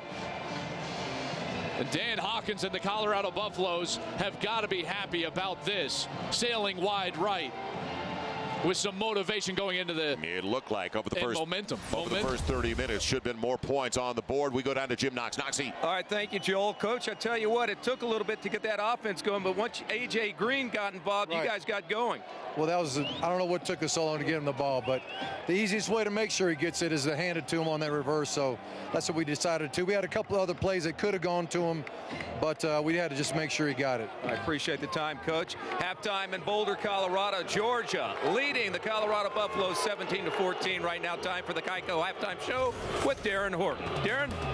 Thank you very much, Jim. Welcome to the Geico Halftime Show. Conference play heating up on this weekend. Some terrific matchups among the top 25 in the SEC, Big 10, Pac-10, and the Big 12. The first week in October brings us the Red River rivalry. Highlights of number 16, Texas, number 8, Oklahoma, coming up when we return on the Geico Halftime Show.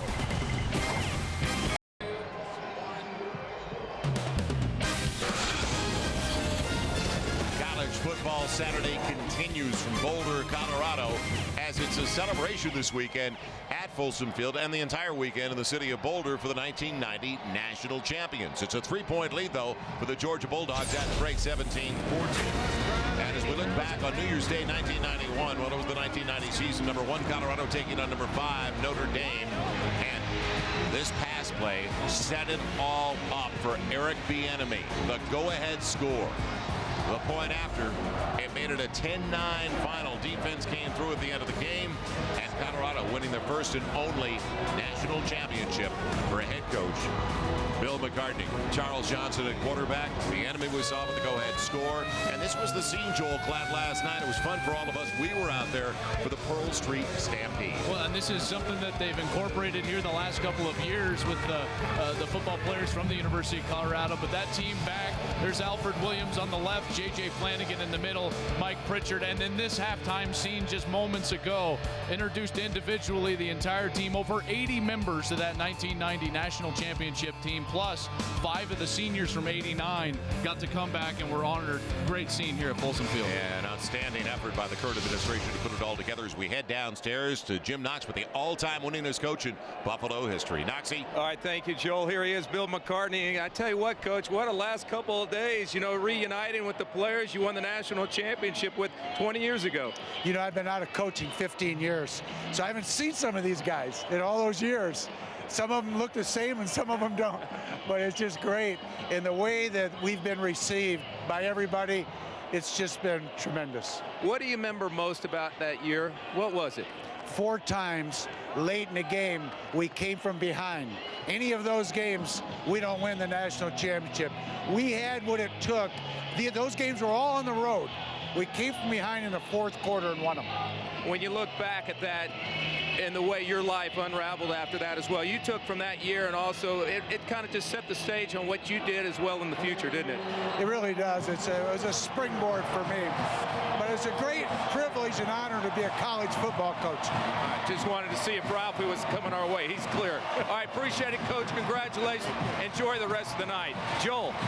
All right, Jim, and we don't blame Jim Knox for trying to avoid Ralphie after his run at the start of the game where he hit the deck. Ralphie's handlers took care of Jim Knox. And welcome back once again, Joel Myers along with Joel Klatt. And Georgia, with a 3-point lead at the break, could have even more. Don't forget, 3 of the first 6 possessions in this ball game started in plus territory. On the 50, on the positive side, in Colorado territory. They even had a couple of shots there late in this first half that could have gotten to A.J. Green in the back of the end zone, but Aaron Murray underthrew the great wide receiver for Georgia. One of the things that this ball club needs to do is they've got to establish that running game on first down, because what we saw them do is establish the running game and then the play action pass, getting Green the ball down the football field. That's what was so effective for the Bulldogs early. And we mentioned that the Bulldogs should be up by more, but it was all Colorado at the start of the game. In fact, they had an early 14-3 lead. They shocked everybody. Early, it was Tyler Hansen. They had the over pursuit from the Georgia defense, and he caught them. They pursued up the field out of their rush lanes, and his athletic ability down the football field was able to get Colorado inside the red zone and ultimately into the end zone. Matt Barr, the tight end / H-back for Colorado, gets into the end zone. It was more of the same later in the first quarter, but A.J. Green got going in the second quarter. This, just an amazing catch. There's nothing you can say. One-on-one coverage, and then this guy goes up one-handed and gets the football. It was the reverse that set that up, but then the play-action pass that I spoke of earlier, getting A.J. Green behind the safeties and allowing him to stretch the field vertically and get to the end zone. That was a very accurate throw by Aaron Murray. He needs more of the same in the second half. Our Geico players to watch in the second half, and they were fun to watch in the first half. A.J. Green, who Joel was just talking about, and Tyler Hansen, who was hot early and made the explosive plays, and a lot of it on the ground. He broke tackles. In fact, we talked about the first possession, the 80-yard drive. He had 62 of the 80 yards that he accounted for on that opening series, the first 7 points of the game. So a 3-point lead. And let's see if it does shift after the miss by Blair Walsh, the place kicker's first miss of the year. eHarmony.com, our halftime stats, and all even after it was so one-sided for Colorado over the first 15 minutes of play. Well, the turnover by Georgia in the end zone, Jaleel Brown with that great interception, and then the missed field goal. Those are opportunities that they're going to look back on and wish that they could have gotten points. But Colorado, they've got to like where they're at. I know the stats look even, but Joel, it was very first quarter, second quarter, oriented, a momentum football game. Whoever can grab that earliest in the third quarter is going to have a great chance to separate themselves from the opponent. Back downstairs we go to the fastest man against any Buffalo he can find, Jim Knox. All right, Joe. I was just smoking that guy. What, no problem. Dan Hawkins at halftime just preached perseverance. That's what he told his team. Down by only 3 points. He said, guys, hang in there. Let's make some plays in the second half. We can win this thing. So perseverance is what Dan Hawkins had to say. Right now, the special teams behind me, they're all pumped up. They're ready to go. They're confident, guys. This is their second half. They got to find a way, though, to slow down A.J. Green. No doubt about it. That guy was a one-man wrecking crew in the first half. He's one of those guys that you have to account for on every snap. And in fact, because they've been soft on the perimeter, as Mark Richt and the offensive coordinator said, without A.J. Green, the defense of the opposition was soft on the perimeter. They could load it up inside because they didn't have to account for A.J. Green. This game, at least early in the third quarter, is going to be more for me about the offensive line of Georgia trying to establish themselves, because that play action pass was so effective that the safeties are going to have to honor A.J. Green and go back. You saw what they came out and did, just a lackluster performance early in the football game with great field position, and then they got the ball to A.J. Green on the reverse. Couple plays later, the fade, get their first touchdown. But those last two possessions, those are ones that they should have come away with points on. And it's funny how things work, because you take on a personality as a team, and I know I can tell you, Joel, in your career, fast start, slow start, and it's been a slow start for Georgia in all 4 games. They've given up a touchdown their last 4 games on the opening possession. But in the previous 4 games, they didn't have A.J. Green, and he has sparked this comeback to now put them back in the lead, and they can play from front in the second half. Back for Georgia, Carlton Thomas. And the running back will bring it, losing his balance, and it cost him. Across the 15, trying to adjust and angle it over to the left side. He is dropped at the 15. So Georgia starts the second half with their second worst position. Begin a drive tonight. And Aaron Murray, efficient to say the least. 10 of 18, 108 yards. He was picked off once, and that was on that floater, the wobbler that we talked about, deflected into the corner, and it looked like it was going to be out of bounds. But it was a great play by Jaleel Brown to make the pick. Mankey with that pressure hit Murray right when he threw that football. Safety shading over to the side. You've got to believe A.J. Green. So he set up the tight end Charles on the same side. First snap of the second half. Ton of time for Murray. Made a good decision. He almost left the football behind them. Goes out of bounds a yard shy of the first down at the 24. I think he needed to bring it with him. It almost popped out of his left arm as he took off across the left side. Murray, a ton of time in the pocket, standing balanced, looking undoubtedly for A.J. Green down the football field. But again, they've got to establish the run first. CU not biting like they did in the first half on some of those heavy run action type of passes. Second and short. Caleb King in the backfield behind the fullback they were in to get and return. Sean Chappis. And here's Chappis, his first carry of the game. And they felt with the return of Chappis that it would fall into place with their ground game, that it would be in sync again, because he's such a great blocking fullback. And they're one of the few college teams that have stayed with this traditional style, one tight end, even a couple of tight ends and a fullback. Very similar to how Stanford is built offensively, with a lot of grit and power in the middle of that offensive line, keeping a fullback and a tight end in the formation. And keeping the defense honest. A.J. Green up against Brown, top of your screen.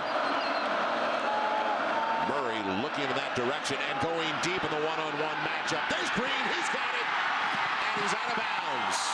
Inside the 25, they'll say he's out, and he did a good job of separating himself from Brown at the very end of the play as it came in. Late hands from a wide receiver. The special ones give late hands. Big play action again from Aaron Murray. Good ball handling, bringing the ball out and back to his belt. And then he goes up top. He's not going to underthrow. He made that mistake earlier in the game. And then the late hands, holding Jaleel Brown off with your left hand. He is a very talented wide receiver, Joel, but I'm surprised that he has so much moxie in the back end, knowing exactly what to do, holding the defensive back, bringing late hands up. Yeah, and that's like a hip check. And I'm talking about putting your hand on the guy's hip to make sure you've got that separation. Thomas, best run of the night for Carlton Thomas. He battles for about 9 down to the 11. Impressive start to the second half now for the Georgia Bulldogs. And no surprise, it's because they targeted A.J. Green. It's going to let everything get going. The safeties are going to back up. You can run the football. Thomas on the last play, getting some free room. On the left side, Mankey running free, and he whiffs on the tackle. Defenses can ill afford to have guys miss tackles in the backfield because they're responsible for that gap. Thomas just replaced him. Fullback Chappis takes the belt from the side, rolls forward down to about the 8, first and goal. So the last 14 points of this game have been for the Bulldogs of Georgia. Can they make it 21 unanswered after they fell behind very early 14-3? The red zone defense for CU is very stout. It's tough to run the football against this defense this close to the goal line because of the safeties being so tight. Ray Polk, the former running back, Anthony Perkins, they played so tight to the line of scrimmage that's when you got to go up top to A.J. Green, and right now he's singled up at the bottom of your screen with Jimmy Smith. King and Chappis in the eye once again. A little toss. Good block by Chappis. King went inside and still battles down to the 6, but we saw Chappis on the lead block take the legs out. So he goes inside. If he goes outside, maybe a different story. That's exactly what I was talking about. Chappis wouldn't have to make that block on the safety Anthony Perkins from his strong safety position if Perkins wasn't playing such heavy run defense. They're allowing their great corners, both of them will play on Sundays, to go one-on-one with A.J. Green. They're going to play with fire, and Georgia has tried to attack that in this football game already. Green in the slot. They shift Brown over to pick him up. You've got the kind of size advantage. Let's see if they look for something into the corner of the end zone. A little fade action for Green instead of bullet right over his head, but he's held by Brown. He had hooked him on the hip, it looked like. Got a little bit at the back of his jersey on the break from A.J. Green. Went inside, gave him a shimmy inside, and on the break outside, Brown got some jersey. Holding 23 of the defense. Penalty will be half the distance to the goal. First down. So first and goal. They should take it down to about the 3.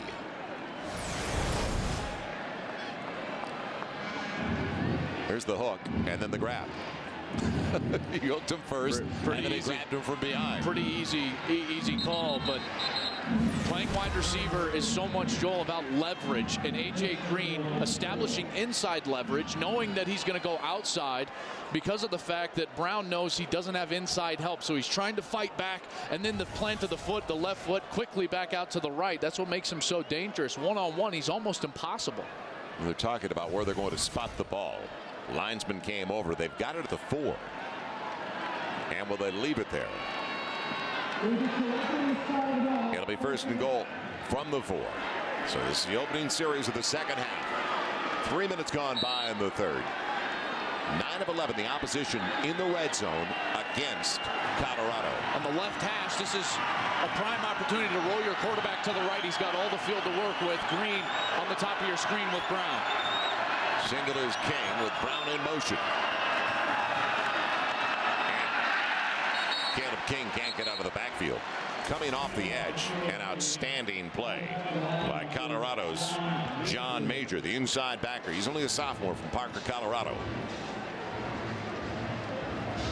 Colorado defense on the backside of run plays right now are over pursuing. Patrick Mankey from his outside linebacker position over pursued that play, which tells me as an offensive play caller, fake the same run, roll out to the right, and give my redshirt freshman quarterback a run pass opportunity on the outside. Play fake and the rolling right. He's got Brown. Touchdown, Georgia. Flag down back at the original line. On both sides. Did somebody line up offside? That was the illegal motion here. Yeah, was it an Illegal shift, yep, shift on the offense. Penalty would be 5 yards from the previous spot. Remains second down. Georgia hurting themselves. And Mark Richt out there. A word for Aaron Murray. So they'll bring it back on second and goal. Put it outside the 9. That's your job as a quarterback, to make sure guys are set. You're not kicking motions too early, getting them in the right formation. He had plenty of time on the play clock. That's part of managing the game that he will continue to grow into as he becomes more mature as a quarterback. Well, A.J. Green over on the sideline now. Bring in Troop. Out of the gun. Murray, design run for Aaron Murray, but he's accounted for. Still got it and takes a shot on the sideline. At about the 8.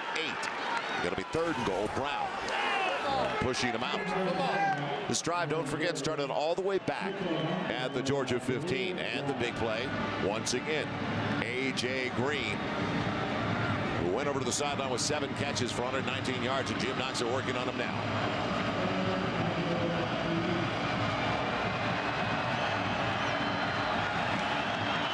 So we'll get a report from Jim Knox momentarily on A.J. Green. 4 of 8 on the third down tries. Failure in the red zone. Will it cost them? Murray a ton of time wide open. Brown does it again. This time it counts. Touchdown Georgia.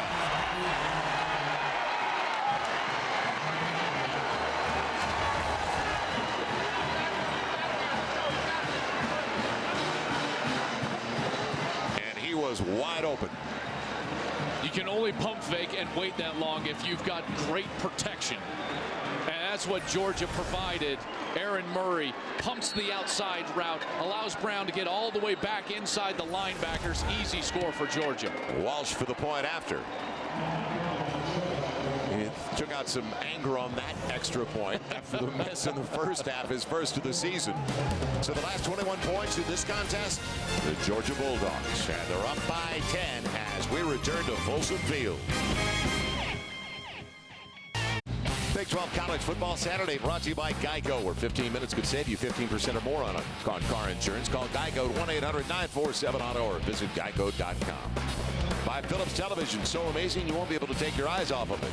And by Toyota, moving forward.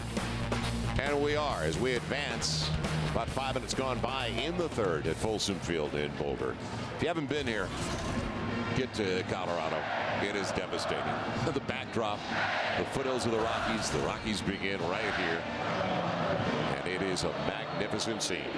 And the Georgia fans, I give them credit. They're smart. They took advantage of it. They came in force. Even the coaching staff, Mark Rick told us this is the wives trip. They choose one game a year to take all their wives on. And Bulldog coaching staff brought their wives along, most of their families. Yep. Waiting back. Is going to be taken away.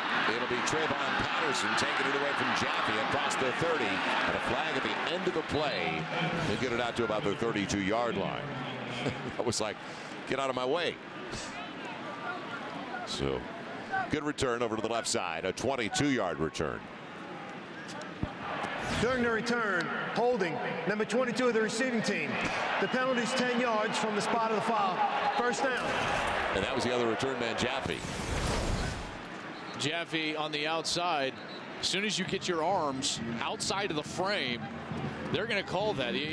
Georgia players spun around. I know it's a tough position for Jaffe, but that's going to get called 100% of the times. You put the hands on the defender, and he spins around. Your arms get extended. Tough situation. Good news for the Bulldogs. Akeem Dent, their leader defensively, back into the game as we go down to Jim Knox. Knoxy. All right, right now, A.J. Green, though, down on the ground, as you see right underneath here. They are stretching out his left hamstring. Left hamstring is tight. It's going to be interesting to see he gets back in, guys. It's Labor Day weekend for him. It's the opening weekend of the season. Scotty McKnight lost underneath, and what a Vance Cuff delivered the shot at about the 27. We've seen 2 or 3 stops like that from Cuff. Boy, Cuff is a physical player on the outside. He plays with such great leverage, keeping his outside arm free. Man. This defense can definitely fly around. Cuff doing a sensational job on the outside against a very smart wide receiver, Scotty McKnight. Gain of 8 on first down. Biggest lead of the game now for Georgia, up by 10. Hansen with Stewart picking up the first down, and there he goes with a flag down on the play. Well, they have an angle on Rodney Stewart inside the 20. He is tracked down. And making the stop, Sharon Williams. But what about the flag way back at the 27, 28-yard line? It's going to be offsides on Georgia. This play will stand. First and goal inside the 10. Offside. Defense. Number 58. Penalty is declined. First down. Got it to the right guy for 68 yards. The one they call Speedy, Rodney Stewart. Believe that they got the left defensive end lined up in the neutral zone. And then the option on the outside. All the Georgia defenders, including number 2, fall inside out of pitch responsibility, and Speedy able to just race down the sidelines. You can see why they call him Speedy. What a great design play from CU on the outside. Yeah, Colorado gets Patterson in the field very late. Gives it up. Making a miss is Stewart. I thought he bounced back out over to the near side because there's nobody there. He gets into the 4. We have good vision up here. We're so high in Boulder, it's like all 22 right. coaches footage for us. It's easy. Williams, who made the touchdown saving tackle, in on that one. And we are upstairs, and we're not complaining because we're in Boulder. And anytime you're in Boulder, you're in pretty good shape. That's right, absolutely. And Colorado trying to get some of that momentum back on their side with that big run from Stewart. They got to punch this into the end zone, though. They can't settle for a field goal on this drive. Now 2nd and goal to 4. Stewart again, making a miss. Shifty guy, put down though, grabbing him from behind by the jersey, Gamble, and he wasn't letting go. So a 3rd and goal coming up, inside the 3. A lot of small running backs for Colorado. It hurts them inside the 10-yard line. Stewart trying to find a lane, but great disciplined gap control defense from Georgia until Gamble is able to get his hands on the speedy running back for Colorado and bring him down at the 4-yard line. 7 carries for a little over 100 yards now for Stewart, who's injected some life into this offense. 8 minutes and counting left in the 3rd. 3rd and goal. Power formation, Hansen in trouble. Escapability, and would he make it? Yes! Touchdown, Colorado! Phenomenal play by Hansen.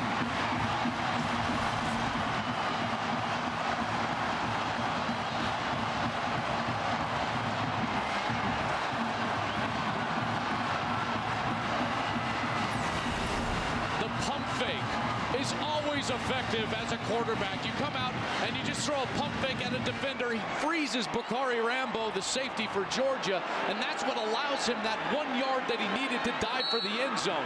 Gamble had his opportunity in the backfield, and now the pump fake freezes Rambo. Gadget play, and a 2-point conversion is good. They go to the tight end, Ryan Dean, and it's Cody Hawkins who throws it. The gadget makes it a 2-point game.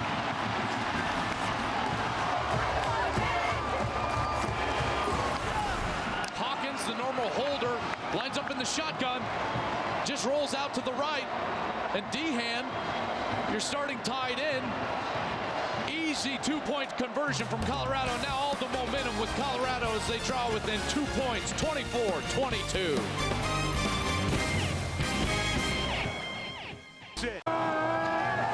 Celebrating right now in Boulder. It's early and it's not New Year's Eve. Well, kind of every night's New Year's Eve in Boulder, actually. 24-22, 7:46 to play in the 3rd. And the longest kick return of the season was Boykin had it to start the game, and it was a 72-yarder. But Georgia fans are used to that after what he did last year for them. When he returned touchdowns for 93 yards. He had a couple of 100-yard returns, 3 overall, and here comes Boykins. From the 6. He's a glider, making a miss, gets to the outside, looking for another little crease, and takes it across the 30 to the 31. I don't think he touches the ground. I think he just skims across it. Yeah, that was a great call. He definitely does glide. And as Georgia comes back on the field offensively, let's take a look at their last touchdown play on the previous series. Anthony Perkins, the safety, is going to bite on the pump fake to Marlon Brown. Murray does a nice job of selling that pump fake, and Brown turning all the way back to the wide receiver. That's what sells the fake and allows him to get that easy touchdown behind the safety. Now Murray gets him out at the 31. Gonna be Carlton Thomas. Man, slowed down in a hurry after a gain of only a little more than 2. Jimmy Smith on the outside, the cornerback over there. So all of a sudden a key possession for Georgia when it looked like after 21 unanswered points everything was in their direction, but they're hit with a haymaker. First, Rodney Stewart, the 68-yard run, and then a 5-play 81-yard drive, less than 3 minutes off the clock to make it 24-22 on the 2-point conversion. Got to keep your defense on the sidelines, possibly get points out of this drive if you're Georgia. It'll be 2nd and long. And trying to adjust. There's Jimmy Smith to make sure he doesn't. It's Carlton Thomas once again. So I know it's early in the 2nd half, but this is a key 3rd down for Georgia. Now we remind you the 1st and 10 line is brought to you by Phillips Televisions. Georgia 5 of 9 on their 3rd down drives. Third and a little more than 5. Got a 3rd and 6. Green is not back in the game. A.J. Green still on the sideline as they continue to work on his hamstring. Now here comes the blitz. Murray in trouble, and he's on his way down. Colorado got exactly what they wanted. 3 and out. It's Josh Hardigan over there, the defensive end, along with Curtis Cunningham. The blitz from the wide side of the field, bringing a couple of linebackers. The A gap gets pressed all the way back into Murray's lap. CU's able to collapse the pocket and ultimately get that sack and a huge 3rd down stop, getting the football back for their offense. First career sack, because he really did slow him down, and that was Josh Hardigan, the left end. Now Patterson waits for the punt, and a beauty from Butler. Backpedaling, it'll get to the 20. Making a miss past the 30. So a good return of a little more than 12, about 13 yards after the 52-yard bomb from Butler. What does Colorado do when we come back? Trailing by 2 with 5. It continues to be a 2-point lead for Georgia, 24-22 after they were down early by 11, the Bulldogs, but Colorado gets it right back. We remind you, tomorrow a doubleheader on Fox NFL Sunday. It all starts with Panthers taking on a Saints team looking to come back after a tough loss. I really want to see, though, the Redskins and the Eagles. The return of Donovan McNabb, and you know it's going to be a brotherly love welcome. You would think so. You would think so. He's so successful there in Philadelphia, and now with Michael Vick playing so well, he might be playing better than any quarterback in the National Football League right now for the Philadelphia Eagles. It all starts tomorrow, noon Eastern, 9 Pacific. The Ford Fox NFL pregame show brought to you by the all-new Ford Edge. Drive once, so get ready for NFL Sunday. Hansen back in at quarterback. He's done most of his damage on the ground, believe it or not. 83 yards passing on 8 of 12, and now in the deep play, he's got a man deep, wide open. Can he get there? Yes! The grab is made. Will Jefferson, the sophomore from right here in Boulder, with the explosive big play. The coaches told us this guy has been practicing as good as any player on the team, and Will Jefferson comes out and beats the Georgia defense down the middle of the football field. Another big play action fake in the pocket for Tyler Hansen, and then a terrific ball. Will Jefferson does not have to break stride once to catch this pass. That's the key to the play, because Vance Cuff had some good coverage, and Hansen's got to be thrilled with that. Got his Buffaloes in gear at the 22-yard line. 46 yards over the top by Hansen. No safety in the neighborhood. Hansen wheeling away from the pressure. He's got Dan, and Dan caught it out of bounds. Now, did he get the foot down? They're saying, yes, it's a catch. It'll be reviewed inside the 14, but it may have been the foot that came down out of bounds first. I thought the first foot that hit was out of bounds, and now they're going to correctly rule that's incomplete. His left foot, he leaves the ground. Dehan, the tight end, leaves the ground. Yeah, and that's his first foot clearly out of bounds. It'll be 2nd and 10. Good call. Good help by the official, the second official on the sideline coming up to make the play. 5 minutes to play in the 3rd. Long game, wild game, and we're not going anywhere. Totally entertaining.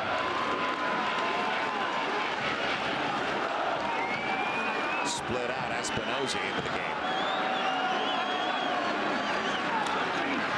Now, deep drop, set up the screen off the fingertips of Stewart, and he's lucky he didn't make the catch because Gamble was gunning for him.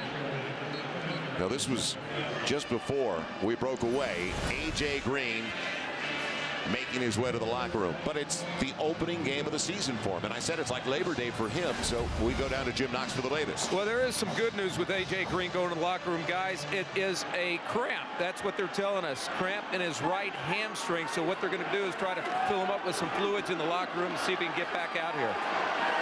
All right, thank you, Jim. It'll be 3rd down now. So Green in the locker room, 7 catches, 2 for scores, 119 yards. Little play action to buy some time, and now throwing it to a wide open. Lockridge has got it. On a jump ball, they're saying no. It's incomplete. It looked like Megan Richardson made the grab, 80, not 20 over there. But no, Paul Richardson did not control it. True freshman. We'll get another look. Runs the wheel route, beats the Georgia defenders, goes up high, for this ball. That's got to be a catch. This will be a much better look. Comes back down 2 feet, controls the football, and then when his elbow hits is under further review. Is when the ball actually comes loose. They are going to review this. I expect this to get overturned, Joel. That looks like a catch to me. He's controlling the football on the way down. There's his first foot, which makes it a catch. Now his second foot, and as he goes down, still controlling the ball, but when his right elbow hits the turf is when the ball came loose. This is our best angle, what the guys in the booth will be looking at. Controlling the football the whole way, Joel. And then now, when his elbow hits is when it comes loose. That should be a catch. So it looks like 1st and goal inside the 2. It's being reviewed. Southern California, Los Angeles young man, Gardena. Product Paul Richardson with the catch. Goes at about 6'1", 6'2", and anxiously awaiting word. And you can see he was looking up at the big screen in the end zone. After further review, the ruling on the field stands. Incomplete pass, 4th down. It'll be 4th down. It's an interesting call there. Guys in the truck had great shots. Camera guys out there doing a great job in Folsom Field. Had the shot. Looked like he controlled that ball all the way down. Paul Richardson goes up high to catch it. Controls the football with 2 feet onto the ground. And then when his elbow hit, that ball came loose. That should have been a catch. So now a field goal try coming up. It'll be a 38-yard attempt. Goodman has missed from beyond 40. He's only 1 of 2 on the season. Basically a 50% kicker on his career. And for the lead for Colorado, it's on its way. And Colorado, believe it or not, with a flag on the play as Goodman took a hit at the end of the play. The kicker took a shot, and Colorado's got the lead. Personal foul, roughing the kicker, number 25 of the defense. The penalty's half the distance to the goal. 1st down. So they will take the points off the board. That's the 3rd personal foul penalty against Vance Cuff, the corner from Georgia, number 25, coming around the edge and diving into the kicker. He actually slips. Took the plant leg out. Took the plant leg. That's absolutely going to get called every single time. His foot slips out from under him, and that's why he's unable to avoid Goodman. Doesn't matter if you slip. That's going to be the call. So the points off the board. Still a 2-point lead for Georgia. But it's right outside of the 10 for Colorado with a fresh set of downs. Now it's up to Georgia to say, okay, you took them off the board. You had a lead. Scrape it away. Create the turnover.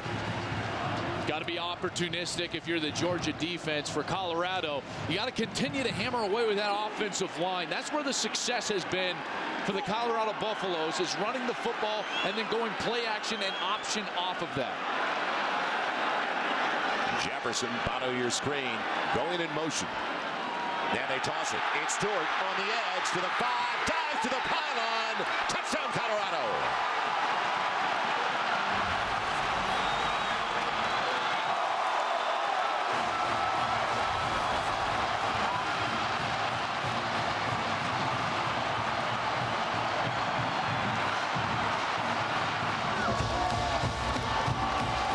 What a call. Action going one way, Stewart the other, and the extra point. Or will we get an extra point, or will it be another try for 2? The misdirection, faking it to Jefferson one way, flipping it out left to the speedy running back Rodney Stewart. Dives for the pylon to get into the end zone. They are going to take a look at this upstairs as this play goes under review. Gets it all the way. As soon as you hit the pylon, Joel, with the ball in your control, that's going to be a touchdown. Every single time, lays out for the end zone. Terrific play design. That's exactly what we talked about. Their success has been off of the play action type of that misdirection, run fake type of motion, and they fake the end around to Will Jefferson and flip it out. That's a great way to leverage the defense right away, especially down in the red zone, because they don't have as long, Joel, to recover from getting out leveraged quickly. And you think there's trips with motion going to the wide side of the field. Right, exactly. So Mark Rick on the sideline waiting after the official review, which we believe, but we shouldn't guess anymore after further review. the last The one. ruling on the field is confirmed. Touchdown. Will Eric Goodman come out? Yes, he will. And will it be conventional extra point or another gadget? Colorado sets up like it's going to be a kick with Cody Hawkins, the coach's son, as the holder, who threw for the 2-point conversion to the tight end D in the last time. So 4-point game. It's one of those games, odd even. First 15, first quarter, it was all Colorado. Then Georgia took over. Now Colorado has picked it up in the third. Is it going to be, and then all of a sudden, will it be Georgia again in the fourth? One of those nights. Goodman for the point after. And with the rapid recovery of Eric Goodman after the personal foul, it's a 5-point game. Well, the kickers tend to embellish things a little bit as they lay there and try to draw the flag. But Vance Cuff, another mistake. And this Georgia team has talked about, they've been in football games. They just haven't finished football games. They haven't finished drives. And we've seen that thus far tonight. Leaving points on the board, the missed field goal, the interception in the end zone, allowing Colorado an extra set of downs here outside the 10-yard line because of that roughing the kicker penalty. Rodney Stewart, the key, though, once again in that drive. A key component, and he gets the touchdown to the 10-yard run. And looking at what developed, that was last night's game. Oklahoma's or Thursday night, rather. I've been here a few days now. Loose track in Boulder, 38-35. Oklahoma State with the win. Baylor and Robert Griffin. Man. What a day. Oklahoma Red River battle. A lot of people felt Oklahoma was going to snap that 2-game losing streak to Mack Brown in Texas. What a game between Texas Tech and Iowa State in Ames, even at 24. And Tech will match up right here on Fox Sports. Early start next Saturday morning at the Cotton Bowl in Dallas. That should be a great matchup. Tech trying to find themselves a little bit with a new coach, and then Robert Griffin playing sensational football right now. Might be, well, he very well would be player of the week in the Big 12 Conference this week. Brandon Boykin will not be able to bring it back. It'll stay in the end zone about 8 yards deep in Georgia. It looked like it was going to be a 1-point deficit. So we'll see what that develops and the impact of the Cuff personal foul that you were talking about. Because if instead of a 1-point deficit of 25-24, it's now 5, 29-24. And Georgia's going to have to go on the attack without their wide receiver, A.J. Green. Still in the locker room, dealing with cramps, we're told, from the Georgia personnel. But that's where they've had success, is going to A.J. Green. They haven't had much success without him on the football field. He had been the focal point of the defense, and now he's in the locker room. Come out in the eye. And on a play fake, Murray going up top and going deep and overshooting his intended target. Trying to find Tavares King, the sophomore, from Mount Airy, Georgia. I think Georgia's going to the well a little too much here. You don't have A.J. Green. I don't know why, if I was Colorado, I would bite on a play-action pass right now, because Georgia has not shown the ability to sustain a running game throughout a drive. So the play-action pass is going to be nullified by the fact that Green's not there and you're not being successful running the football. You got to find some other way to move this football down the field. You've got a bunch formation with Wooten over there and 2 tight ends, including Orson Charles, who's caught a couple. And they'll give it off, making a miss, but can't get away. It is Rantavius Wooten, the sophomore from Belgrade, Florida, with his first touch of the night. And he's dropped back at the 17, a loss of about 2 or 3. This is the true freshman, Derek Webb, staying home on the reverse, not biting on that play action type of run fake. Comes out, gets back into his responsibility, and is able to get the ball carrier down on the ground. Nice play from a true freshman linebacker, seeing his first real action in college football. Inside of 4 left in the third. Third and long. They've got Ely in the backfield. And linesman coming in. Was there a timeout called from the Georgia bench? Timeout, Georgia. Yes. This is their first of the half. Will be for 30 seconds. So we'll keep it right here with 3:44 left in the third. There's no penalty. It was a timeout for the Bulldogs. And it gives us a chance to take a look at our Lot Impact Player of the Week, presented by Acura. And what a good one, as UCLA won once again, but we saw what he did last week against the Texas Longhorns in Austin. And that's Akeem Ayers, a junior linebacker, defensive end for the Bruins, a speed backer, as UCLA beat Washington State today. They were down at one point in the second half, 28-20. UCLA scored the last 22 points of that game. So now Rick Neuheisel gets ready for back-to-back games with Oregon and Cal. Real difficult opponents, but at least they're above 500. Sure, absolutely. We don't know what's going to go on with Oregon after their bowl game tonight with Stanford, but Cal, very good team as well. Now Murray out of the timeout in a conversation with the staff on 3rd and 13. Chapa stays in the block, and Murray's on his way down. It's Hartigan, who did not have a career sack coming into the game, and he's got 2 tonight. The junior from Fort Lauderdale.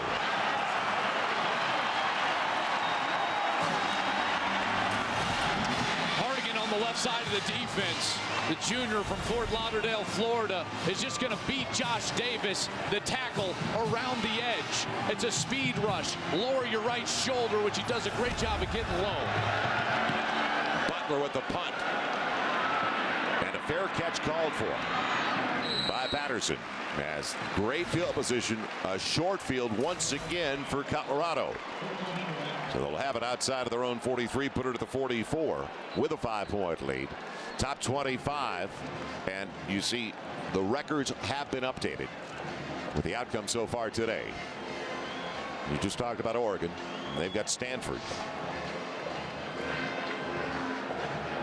Stanford really impresses me. I think they're a very good football team. Texas 3-2. You start thinking about that long streak that Mac Brown has of 10 victories coming in jeopardy this year. Missouri off this week. We'll see him next week as Colorado visits Columbia. Oklahoma State with that great win on Thursday night against A&M. They run Richardson in motion, give it to Stewart. Short game as he plugs his way across the 45, trying to get lost. A little shifty guy who goes at 5'6", 175. So if they say he's 5'6", that must be in 2-inch heels. But he's stocky. I mean, you can just tell. You look at him, he's a tremendous workout warrior in the weight room, kind of a gym rat type of a guy, very strong. You know, Mac Brown compared him to Darren Sproles, that type of guy, very strong lower body, can get around, especially inside the tackles. It'll be Stewart once again. Same result, basically. 1.5 yards, 2 at the most, across the 46 to the 47. So you've got great field position, and you've gone somewhat conservative. 3rd and about 8. Now for the Colorado Buffaloes, maybe a long 7. They're going to bring Scotty McKnight back in. They've been looking at him on the sidelines and in the locker room. You remember he took that big hit from Vance Cuff a couple of series ago. I don't know. He's a little bit shaken up. He's got to be your most reliable target in this situation. 3rd and 7. He's going to be in your slot closest to you, down on the lower part of the screen, now in motion. Same side as Clemens. Richardson, bottom of your screen. Out of the gun, neat, a little more than 7. It's Stewart. Well accounted for. Great coverage by the Georgia backer on that side. Pretty conservative on this series, especially with the field tilted towards the end zone. The Buffaloes are going to. You got all the momentum, the field position, not quite able to get anything going offensively. You got to credit Georgia's defense for making a great stand there, but this is the prime spot. You've got the momentum. It's close to the 50 for a fake punt, and we know Dan Hawkins likes to roll the dice. Summers is back out there, as we saw him on that stop. Not Cuff after the personal foul. And Logan Gray. Fortunate it was on the sideline, because the indecision, if that's the middle of the field, it's off his fingertips. It's out of bounds, though. And the Bulldogs will have it at the 18 after the directional punt of 36 yards. FoxSportsSouth.com. And they've got the SEC covered. So log on right now. Access writers reporting from every SEC school throughout the week, along with exclusive video, interviews, analysis, plus after every game. Check it out tonight. Log on, see highlights, and the post-game press conferences. It's FoxSportsSouth.com, and it covers your favorite SEC teams. Now the Bulldogs trailing by 5 after they were up by 24-14 early here in the second half. Getting it outside, King making a miss, staying in bounds. A good run. Caleb King has been their most effective, and especially yards after contact. And that wasn't much, but he escaped it just the same. We haven't seen a lot of Washawn Ely, but you're right, Caleb King, number 4, the junior. He has been their most effective back. They like to stay with the hot back. They've got 3 that they like with Thomas, King, and Ely. But right now, King's going to get the carries because they feel like he's in the best rhythm. He's got 8 so far. It's 46, make it 63 yards. Second and about 4. Long 4. Chappis, the fullback, stays in, and King's got a huge lane to run. Weaving his way for a first down. He did a number on the safety. Safety, as Mainkey made the stop, Perkins didn't know which way he was going. Colorado's trying to sit back in a 2-deep secondary look, which allows you to run the football. There's no cutback player. The offensive line creating a big hole for King, but Perkins gets juked out. He's trying to keep outside leverage. King does a nice job of getting him outside and then jumping back. The jump cut inside for a first down. Could be the final play of the third. Inside of 10 seconds. On first down. Deep drop, middle of the field, wide open, it's complete. Orson Charles, the tight end. They feel like they get a mismatch with him because he's got size, but he's also got good speed at 6'3", 240. As Perkins makes the stop, but Georgia picking up the pace again, down to the 35 of Colorado. What a roller coaster ride this baby's been at Folsom Field in Boulder. Momentum back and forth. Georgia trying to capture some of that. This is a good drive, moving the chains a couple of times. Through 3, Colorado by 5, 29-24. You're watching Big 12 College Football Saturday, presented by Phillips Televisions. College Football Saturday, presented by Phillips Televisions, continues. Folsom Field, Boulder, Colorado, our DirecTV game summary. And as you look at these numbers, each team through 3 quarters of play has taken exactly 48 snaps. 341 yards of total offense for Georgia, 346 for Colorado. As A.J. Green, fortunately for the Bulldogs, looks like he could be available in the 4th. That would be great news. Big ovation from the Georgia faithful there right in front of their locker room as he jogs back on. Not on the field right now on first down. King's in the backfield along with Chappis. First snap of the 4th, and it comes on the first out of the 35 of Colorado. Deep play fake. Man, a good lane to run. Murray's got the first down and slides down. Save at the plate inside the 20 with a first down, and we're safe with Jim Knox. Jim. All right, Joel, good news. A.J. Green just ran back on the field. All it was, that left hamstring cramping up. They gave him some IVs in the locker room. He's good to go, it looks like. But, you know, once you get cramped, they're hard to avoid after sustaining them for the first time. Let's see how he holds up. Coming out up top of your screen, wide side of the field. Common for a first game. This is his first game of the year. He's matching up with Jimmy Smith on that side. He's giving him coverage. about a 10-yard cushion. Now Murray looking, trying to spin away. Eludes the pressure. Does a great job to get back to the line. And takes a shot at the end of the play, even though he was trying to slide feet first. Trying to go back to Green on another play action, but Colorado able to condense that pocket, get after Murray in the backfield. Able to spin away. I'm impressed with his elusiveness. Murray, he's known for being more of a pocket type of passer, but his athletic ability really has stood out in tonight's ball game. It'll be a 2nd and 10 after he got back to the original line of scrimmage. Otherwise, it's a loss of 6 or 8 yards. Little twist up front. King finds a lane. Nice adjustment. Caleb King, first and goal, all the way inside the 5, down to the 4. How about stopping on a dime there for a big back?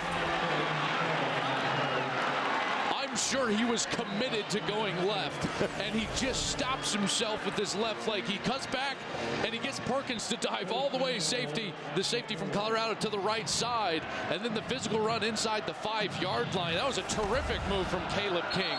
Clearly the guy right now who's the hottest back for Georgia, and they've had their most success when they've been able to run the football because they want to throw that play-action pass. Now with Green back on the field, but you can only throw it effectively if you're running it effectively. That was good for 16. King with 10 for 92 yards. He stays in the eye behind Chappis on first and goal from the 4 as Georgia looks to regain the lead. Chappis, the fullback, Just plows his way between his center and guard. And I don't blame him. He was on a pile of bodies. If you don't hear a whistle, don't stop. Chap is a guy that the Georgia coaches think he can play on Sundays. He's kind of an H-back type of guy. They're just going to give him, this is just a fullback belly type of play, trying to utilize the power of the inside of the offensive line and the fullback. He never was down, but his momentum clearly was stopped. Whistle blew. Yeah, forward progress had ended. Green, wide side. Only receiver out. Looking for the fade in the corner. A.J. Green out of his reach. Spinning around with Jimmy Smith. He looked to the inside, then had to go back over the other shoulder. This is a terrific matchup. Jimmy Smith is 6'2", 205 pounds. He's going to be a first-day, high-round draft pick in the NFL draft. A.J. Green's going to be the first wide receiver taken.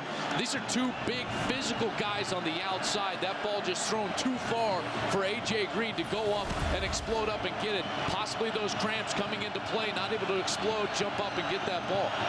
Now the jumbo look. Slide the H-back. On 3rd and goal, looking in the corner, and it's backed away from Orson Charles. Coverage with the safety, Perkins. And there was a flag, but was there movement because they were pointed to the left side of the offensive line. Will it be motion? Illegal shift once again. Illegal shift on the offense. Penalty will be declined. 4th down. Big hold for the Colorado defense. Bruce Figgins is lined up as a left tight end, number 89. He kind of rocks back while they're in motion. It'll be almost like an extra point drive from the 10, 20-yard field goal attempt. Blair Walsh into it. And will that miss at the end of the half of 41 yards by Walsh come into play and be a factor? It's a 2-point game. He hits it, and he's so automatic. They're used to it in Athens, but that one got away.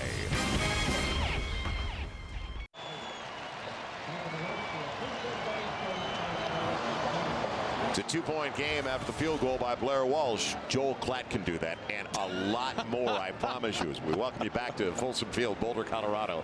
Time now for our Toyota playbook, and how about a 68-yard run to fill it up for Speedy Stewart? This is the drive that ended up giving the momentum to Colorado. The defensive end, he's going to be your quarterback player, and then as he comes upfield, he takes the quarterback, but 3 players don't have their responsibility covers. The safety, he's supposed to cover the alley. The corner on the outside, he's got the pitch man. And the outside linebacker, he's also supposed to fill the alley, all out of position. CU gets the blocks, and the result is a long 68-yard run from Rodney Stewart that puts CU in a position to score another touchdown.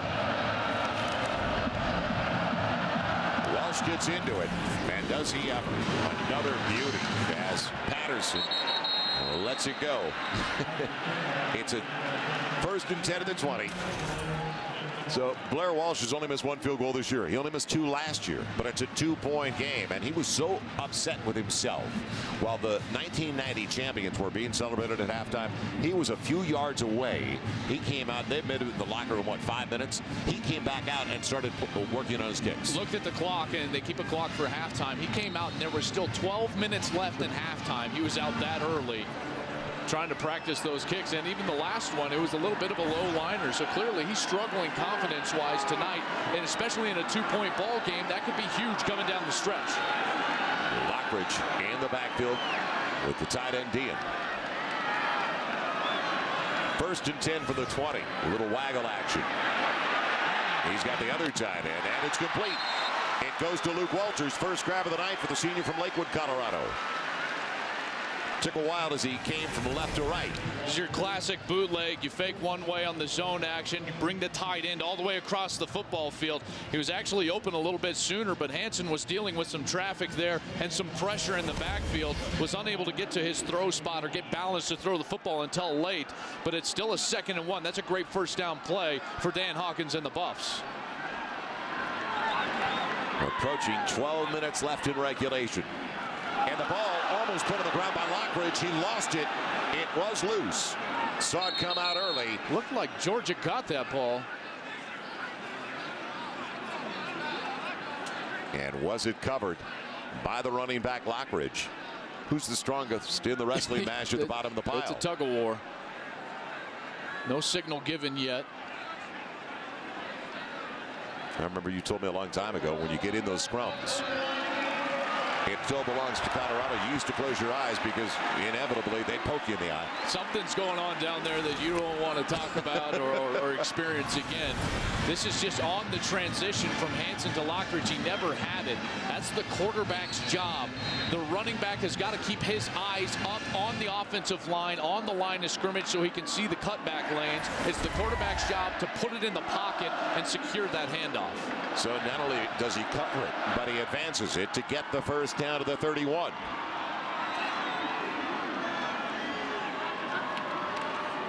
Hansen with pressure coming and put down by one hand with a flag in the secondary. What a job, though. A one-handed job by Justin Houston. Flag deep into the secondary. You normally see defensive holding. Right. And that was fast, that flag.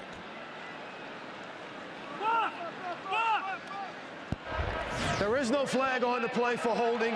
Second down. It was quick when the quarterback is he's barely in the pocket and gone. So it's a 29-27 game. It's back on the sack by Houston, the outside backer. And he's shown up on film since the beginning of this game. That's poor game planning from Colorado. You can't allow your tight end D-hand to block one-on-one against Justin Houston. He's too athletic on the edge. A loss of 8, 2nd and 18. Talk about being off schedule. How will it impact the series? Trying to get outside. And bouncing around is Stewart. The speed of the Georgia defense. Cuff got over there. Sean Williams got over there. We've talked about that since the beginning. But this is a huge third down for Georgia defensively if they want decent field position. This game has been all about field position. Georgia was unable to take advantage of all the opportunities they had with great field position in the second quarter and late in the first quarter. Colorado has captured the momentum, but Georgia with the opportunity here to get off the football field, critical down 3rd and 13. Well, they've hit 50% tonight, 51% coming in over their first 3 games, but this is 3rd and about 13. Straight 4-man rush. Hansen in trouble. Escapes again. And wide open is Stewart for the grab of the first down. Give the credit, though, to Hansen. It looked like another sack. This is what a quarterback like Tyler Hansen provides for you. The ability to run on the outside is going to put Bakari Rambo, the safety, in an unbelievable predicament. He's on the edge, and right there, now he's got to decide if he's going to come up and stop the quarterback run and leave his man, Stewart, which he does. And Hansen is just able to dump it over the top for the third down conversion. Hansen now, 11 of 18.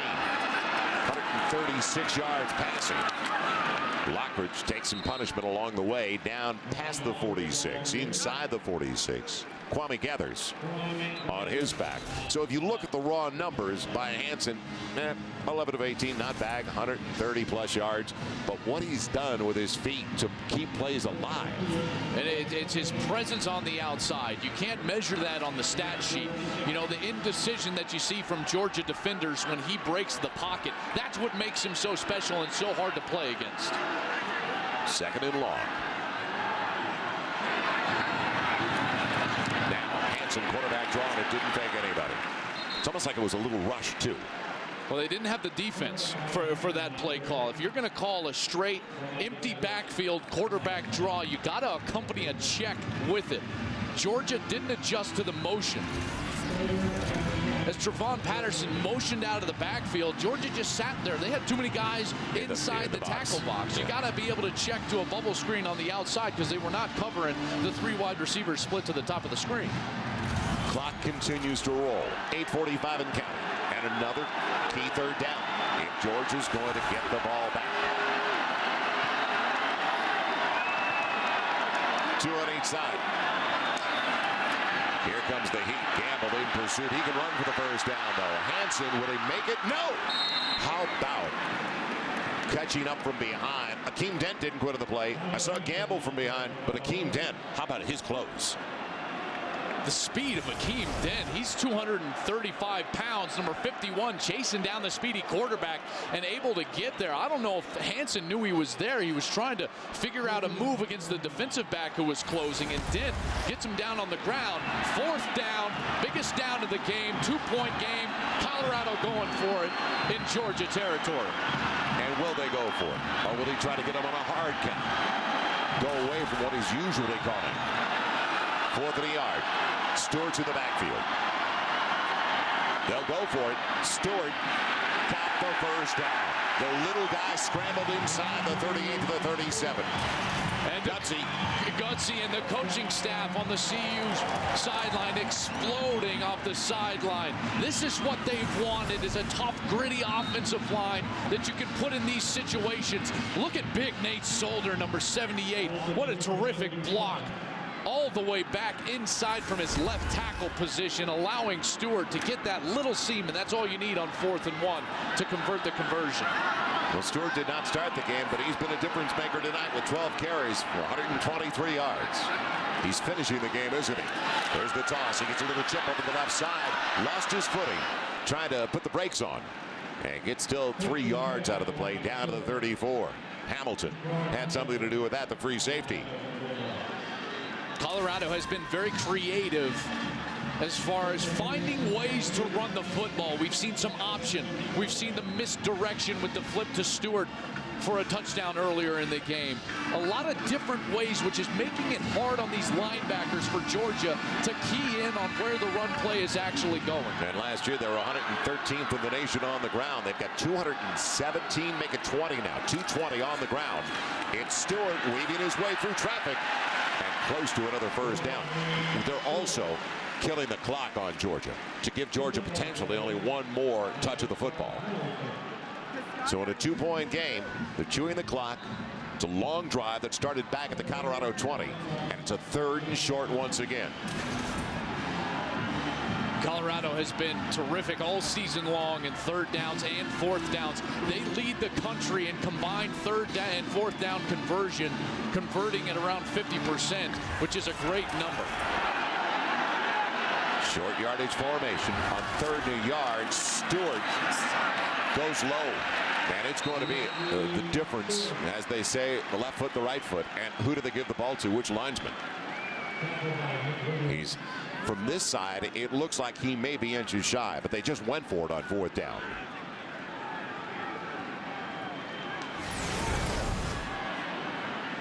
Running behind the big offensive line for Colorado, trying to wear down Georgia. Stewart trying to find a seam, but Georgia actually winning the line of scrimmage, playing great gap control defense. That's when you find just somewhere to dive for the first down, which Stewart did, and he's awfully close as they bring the chains in from the far side. If he gets it, it's the nose of the football. That's it. But an alert play for the little guy to go low. So they put it down, and he's got it. Talk about a game of inches. It was exactly that. So another first down, and it cost more time on the clock for Georgia, trailing by 2. The criticism of this football team and this football program from Colorado has been the fact that they have been unable to run the football effectively over the last couple of years. But what we've seen in the second half of the Hawaii game and now against Georgia, and especially in a critical 4th down series, is the ability to run the football when the defense knows you're going to run. And that's what this offensive line is going to pride themselves on after this game. Now they keep Clemens in the backfield, a wide receiver. Now they put him with trips over to the wide side of the field. Hansen out of the gun. Little bubble action. Oh. Taking the shot on the catch. And it was a catch by Patterson. He didn't have a choice. He was rocked by Boykin. Boykin read this play beautifully. They're trying to switch who blocks who on the outside, and Clemens was unable to get inside to block Boykin, who read the play beautifully. He just read it too quickly for Clemens to get in there. And as soon as you say they're running the football, even though the opposition knows, they go away from it. It'll cost them 4 and may potentially put them out of field goal range if they don't get any more yards. Better than 7 minutes consumed on this drive. Stewart dancing very little inside the 30 down to the 29. So a drive that started back at the 20 brings up another 3rd and long. That's been the story. They've converted the 3rd downs on this drive. And every time that they've converted in a situation like this, Joel, at 3rd and 10, 3rd and 12, what you look at is Tyler Hansen has always been able to get out of the pocket, get out of the rush, and establish some sort of presence on the outside, forcing the defense into a decision whether they're going to take him or the receiver that they're locked man-to-man on. This is the 14th play of the drive coming up. 3rd and a dozen. Will Hansen do it again? He's got a lane, and now he's in trouble. Takes the shot, and that knocks him out of field goal range. With the sack, Marcus Doughton, who came up with a huge play early. Doughton with the interception off a deflection. And will they try a long field goal by Goodman? And this is dangerous. Hansen had Patterson open on the corner route on the left side of the field near the goal line, and he tucked the ball too soon. That's the only thing that you worry about with a running quarterback or a guy that has a lot of athletic ability, is that he'll tuck it down too soon. He could have converted there on the last play. And will we see a 52-yard attempt from Eric Goodman? He's got a career best of 44. We'll talk about it when we come back in a 2-point game.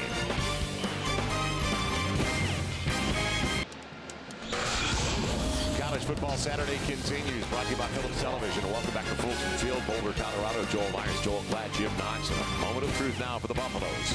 52-yard attempt after a drive that has taken 8:48 off the clock. It was a great drive, running the football, establishing the offensive line, and now the decision. I know it's close to 4th and 18 right now, but Eric Goodman is not a high percentage kicker, especially from 50 plus, and this is spotted at the 52-yard field goal. His career best is 54 yards. Backup quarterback is the holder, don't forget. Cody Hawkins. Snap is a good one. Clean exchange. It's on its way, and it's no good. Ben's left. Had to wait. The 2 officials below the goalpost had the distance, not the direction. Wide left. So still, with only one time on the board, a life for the Bulldogs of Georgia in their first ever trip to Boulder, Colorado. Timeout at good field position. Don't forget after the miss on the kick, as the Dogs will have it at the 35. Big 12 College Football Saturday presented by Phillips Television. So amazing you won't be able to take your eyes off of it. Brought to you in part by Z-Max. Performance you can feel for your car or your truck. And by Pizza Hut. Get all your favorite pizzas for a great price every day, only at your Pizza Hut. Folsom Field is the site. We've got 3:37 to play, and one of the dynamic players in all of college football is back on the field for the Georgia Bulldogs. How involved will A.J. Green be in the final series? The Dogs get it at their own 35, trailing by 2, 29-27. And Green on the wide side of the field up against Jaleel Brown. King in the backfield with Chappis. Short drop and a stop pattern, a good grab. It's a first down, taking it in Tavares King. Looked like he had glue on his fingertips that time. Georgia does a nice job recognizing the defense, what Colorado was trying to do. The safeties float over all the way over here, which means Jimmy Smith is on his way from the corner position on a cat call, a corner blitz. Tavares King, the young wide receiver, recognizes it beautifully. Only a couple of first downs away from Blair Walsh territory, the place kicker. Get a 2-point deficit. Deep play fake. A lot of options, and it's Caleb King with a midfield strike. Other side was Chappis, and he was available, the fullback. Brought down by Minke, the outside backer. 1st and 10 line brought to you by Phillips Television. As you saw, Walsh getting ready on the sideline, and Blair Walsh just hit a chip shot, a 20-yarder. He also hit one to start the game. First point, a 33-yarder. And what about the failure in the red zone of Georgia? 1st and goal to the 4 on their last possession. Had to settle for 3 when they could have taken the lead. Missed opportunities all night long for Georgia. They should have had a lot more points in the first half. We talked about that. Murray on 2nd and 6. Little screen, what a call. Chappis with blocking. He's got a first down the sideline. 1st and 10 inside the 40. Not a bad call ball from upstairs. He's tripped up by Brown. Getting 2 players back on your roster for this game, Chappis and Green, probably their best 2 offensive players. The fullback setting up the screen really nice from Aaron Murray, keeping his eyes on the left side, keeping the defense there, allowing the linemen to get out, run the sidewalk down the numbers for Georgia, and Chappis with the first down. Still 3 timeouts remaining. Caleb King, huge hole over to the left side, spinning for a first down, and now in Walsh territory already. Down to the 27. 1st and 10, Georgia. Big chunks. Early in this drive, it stops the clock with the movement of the chains. And a mistake inside from number 31, John Major, the linebacker. He's scraping across and he leaves his feet. You don't want to do that because that automatically creates a seam in the defense, and King finds that seam and gets north and south right away. Impressive drive so far from Georgia. I like that they're still establishing the run, which is going to allow Georgia to get play action and go to Green later in this drive. Colorado stops the clock for the first time in the second half. We'll come right back to Folsom Field in a 2-point affair.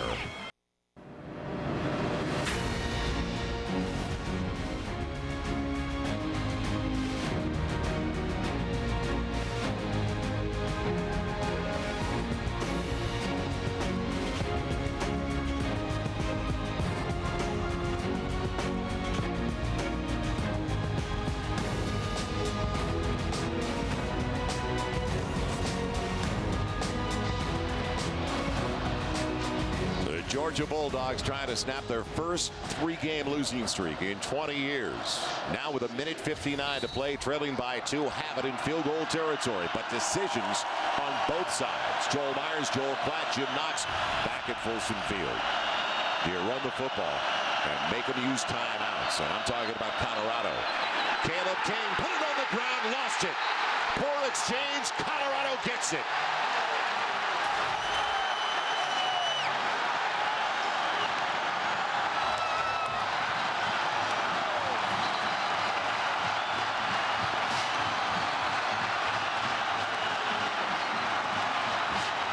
Only 1 timeout remaining for Georgia. That's the devastating aspect besides the ball on the ground. And mistakes continue to plague the Georgia Bulldogs. Murray on the exchange. Looks like he puts it directly in the pocket, what we call the pocket of Caleb King, and King just didn't roll over the football. He tried to escape B.J. Beatty, who had the early penetration. It was covered by Major. Turnovers against South Carolina and Mississippi State inside the 5-yard line. Not able to finish the ball game. They talked about the mistakes and finishing and unable to do those things. And again, they're plagued by the same misfortune here in Folsom Field. So they were already at 43, 44 yards of the field goal try as Rodney Stewart breaks tackles. He's got a first down. All the way to the 44. It's been his night, hasn't it? He's brought down by a Rambo, but well over 100 yards and 14 on that carry. 2 tight ends, a fullback in the game. It's big boy football.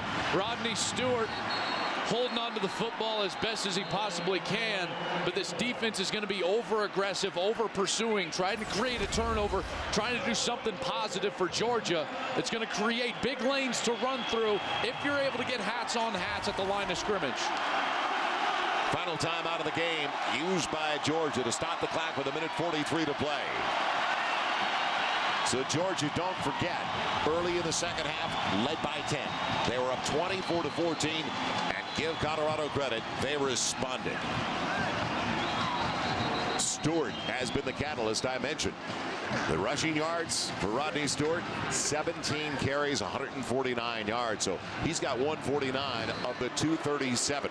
And that's been the key. Georgia finally ran the football. They only averaged 124 over the first 4 games of the season. So they got it up to 191.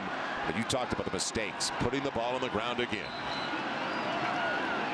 Time of possession dominated by Colorado. They're averaging just over 33 minutes of football game. As far as time of possession, they continue that trend here tonight. Stewart just hanging onto the football. Now they try to run it out. And they should be able to. 95 seconds left in the game.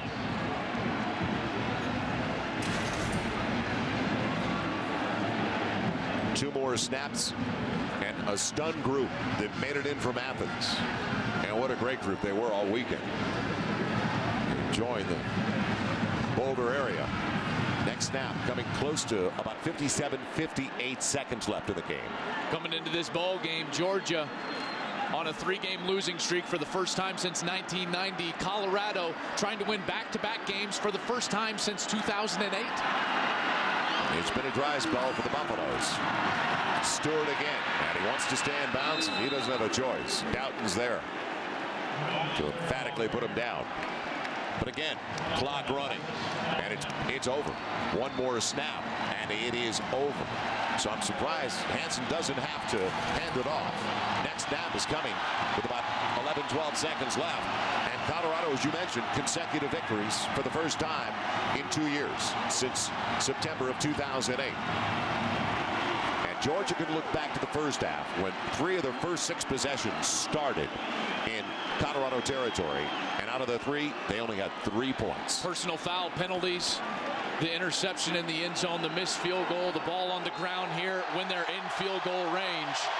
Missed opportunities for Georgia. It's all over. The Buffaloes celebrate a weekend where they honored their national champions in 1990, and they do it in style.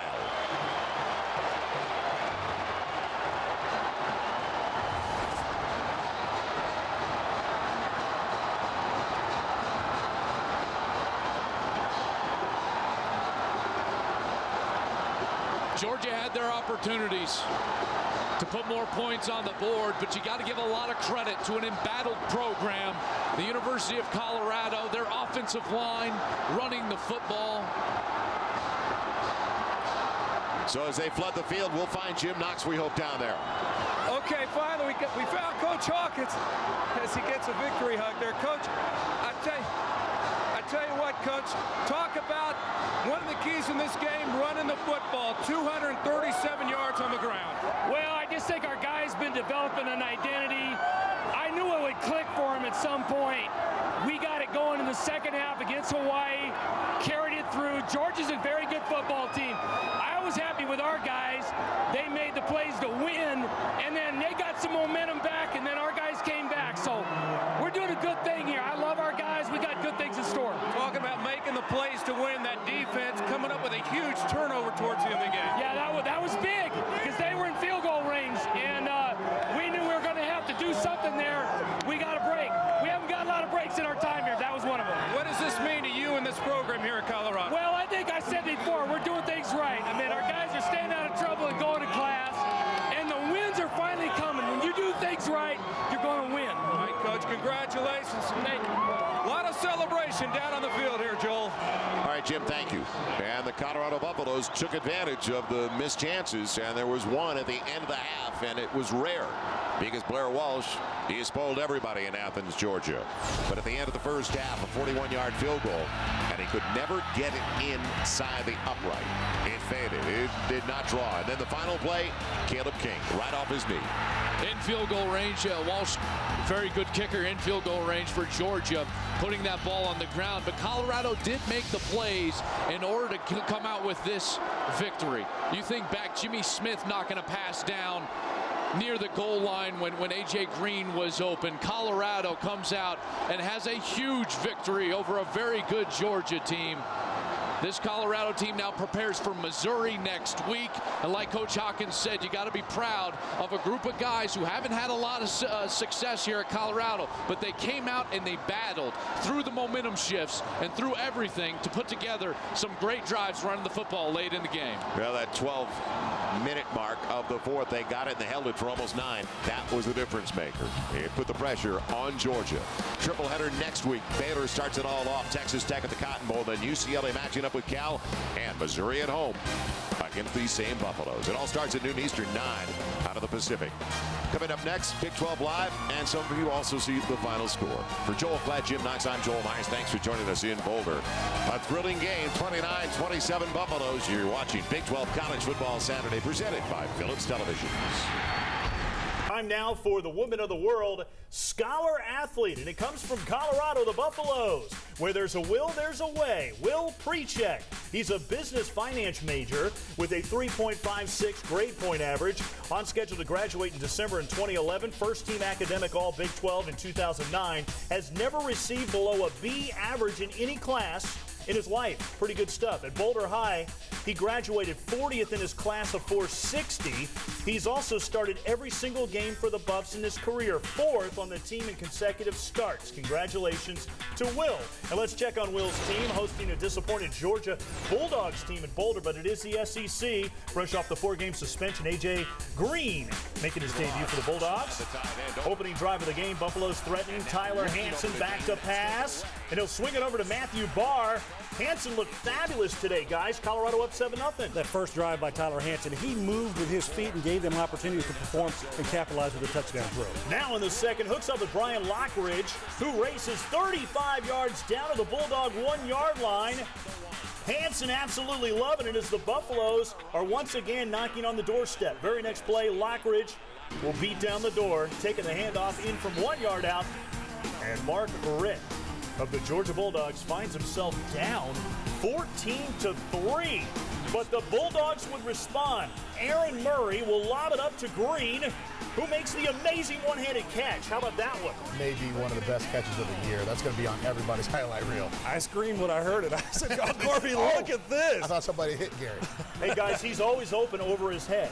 Later in the half, Murray back to pass. He'll find Green for a 39-yard TD strike. Green with 109 all-purpose yards in the opening half alone. And just like that, Georgia takes a 17-14 lead into the locker room. But in the third, Murray working it and firing to Marlon Brown for an 8-yard TD strike. That was 21 unanswered points for Georgia.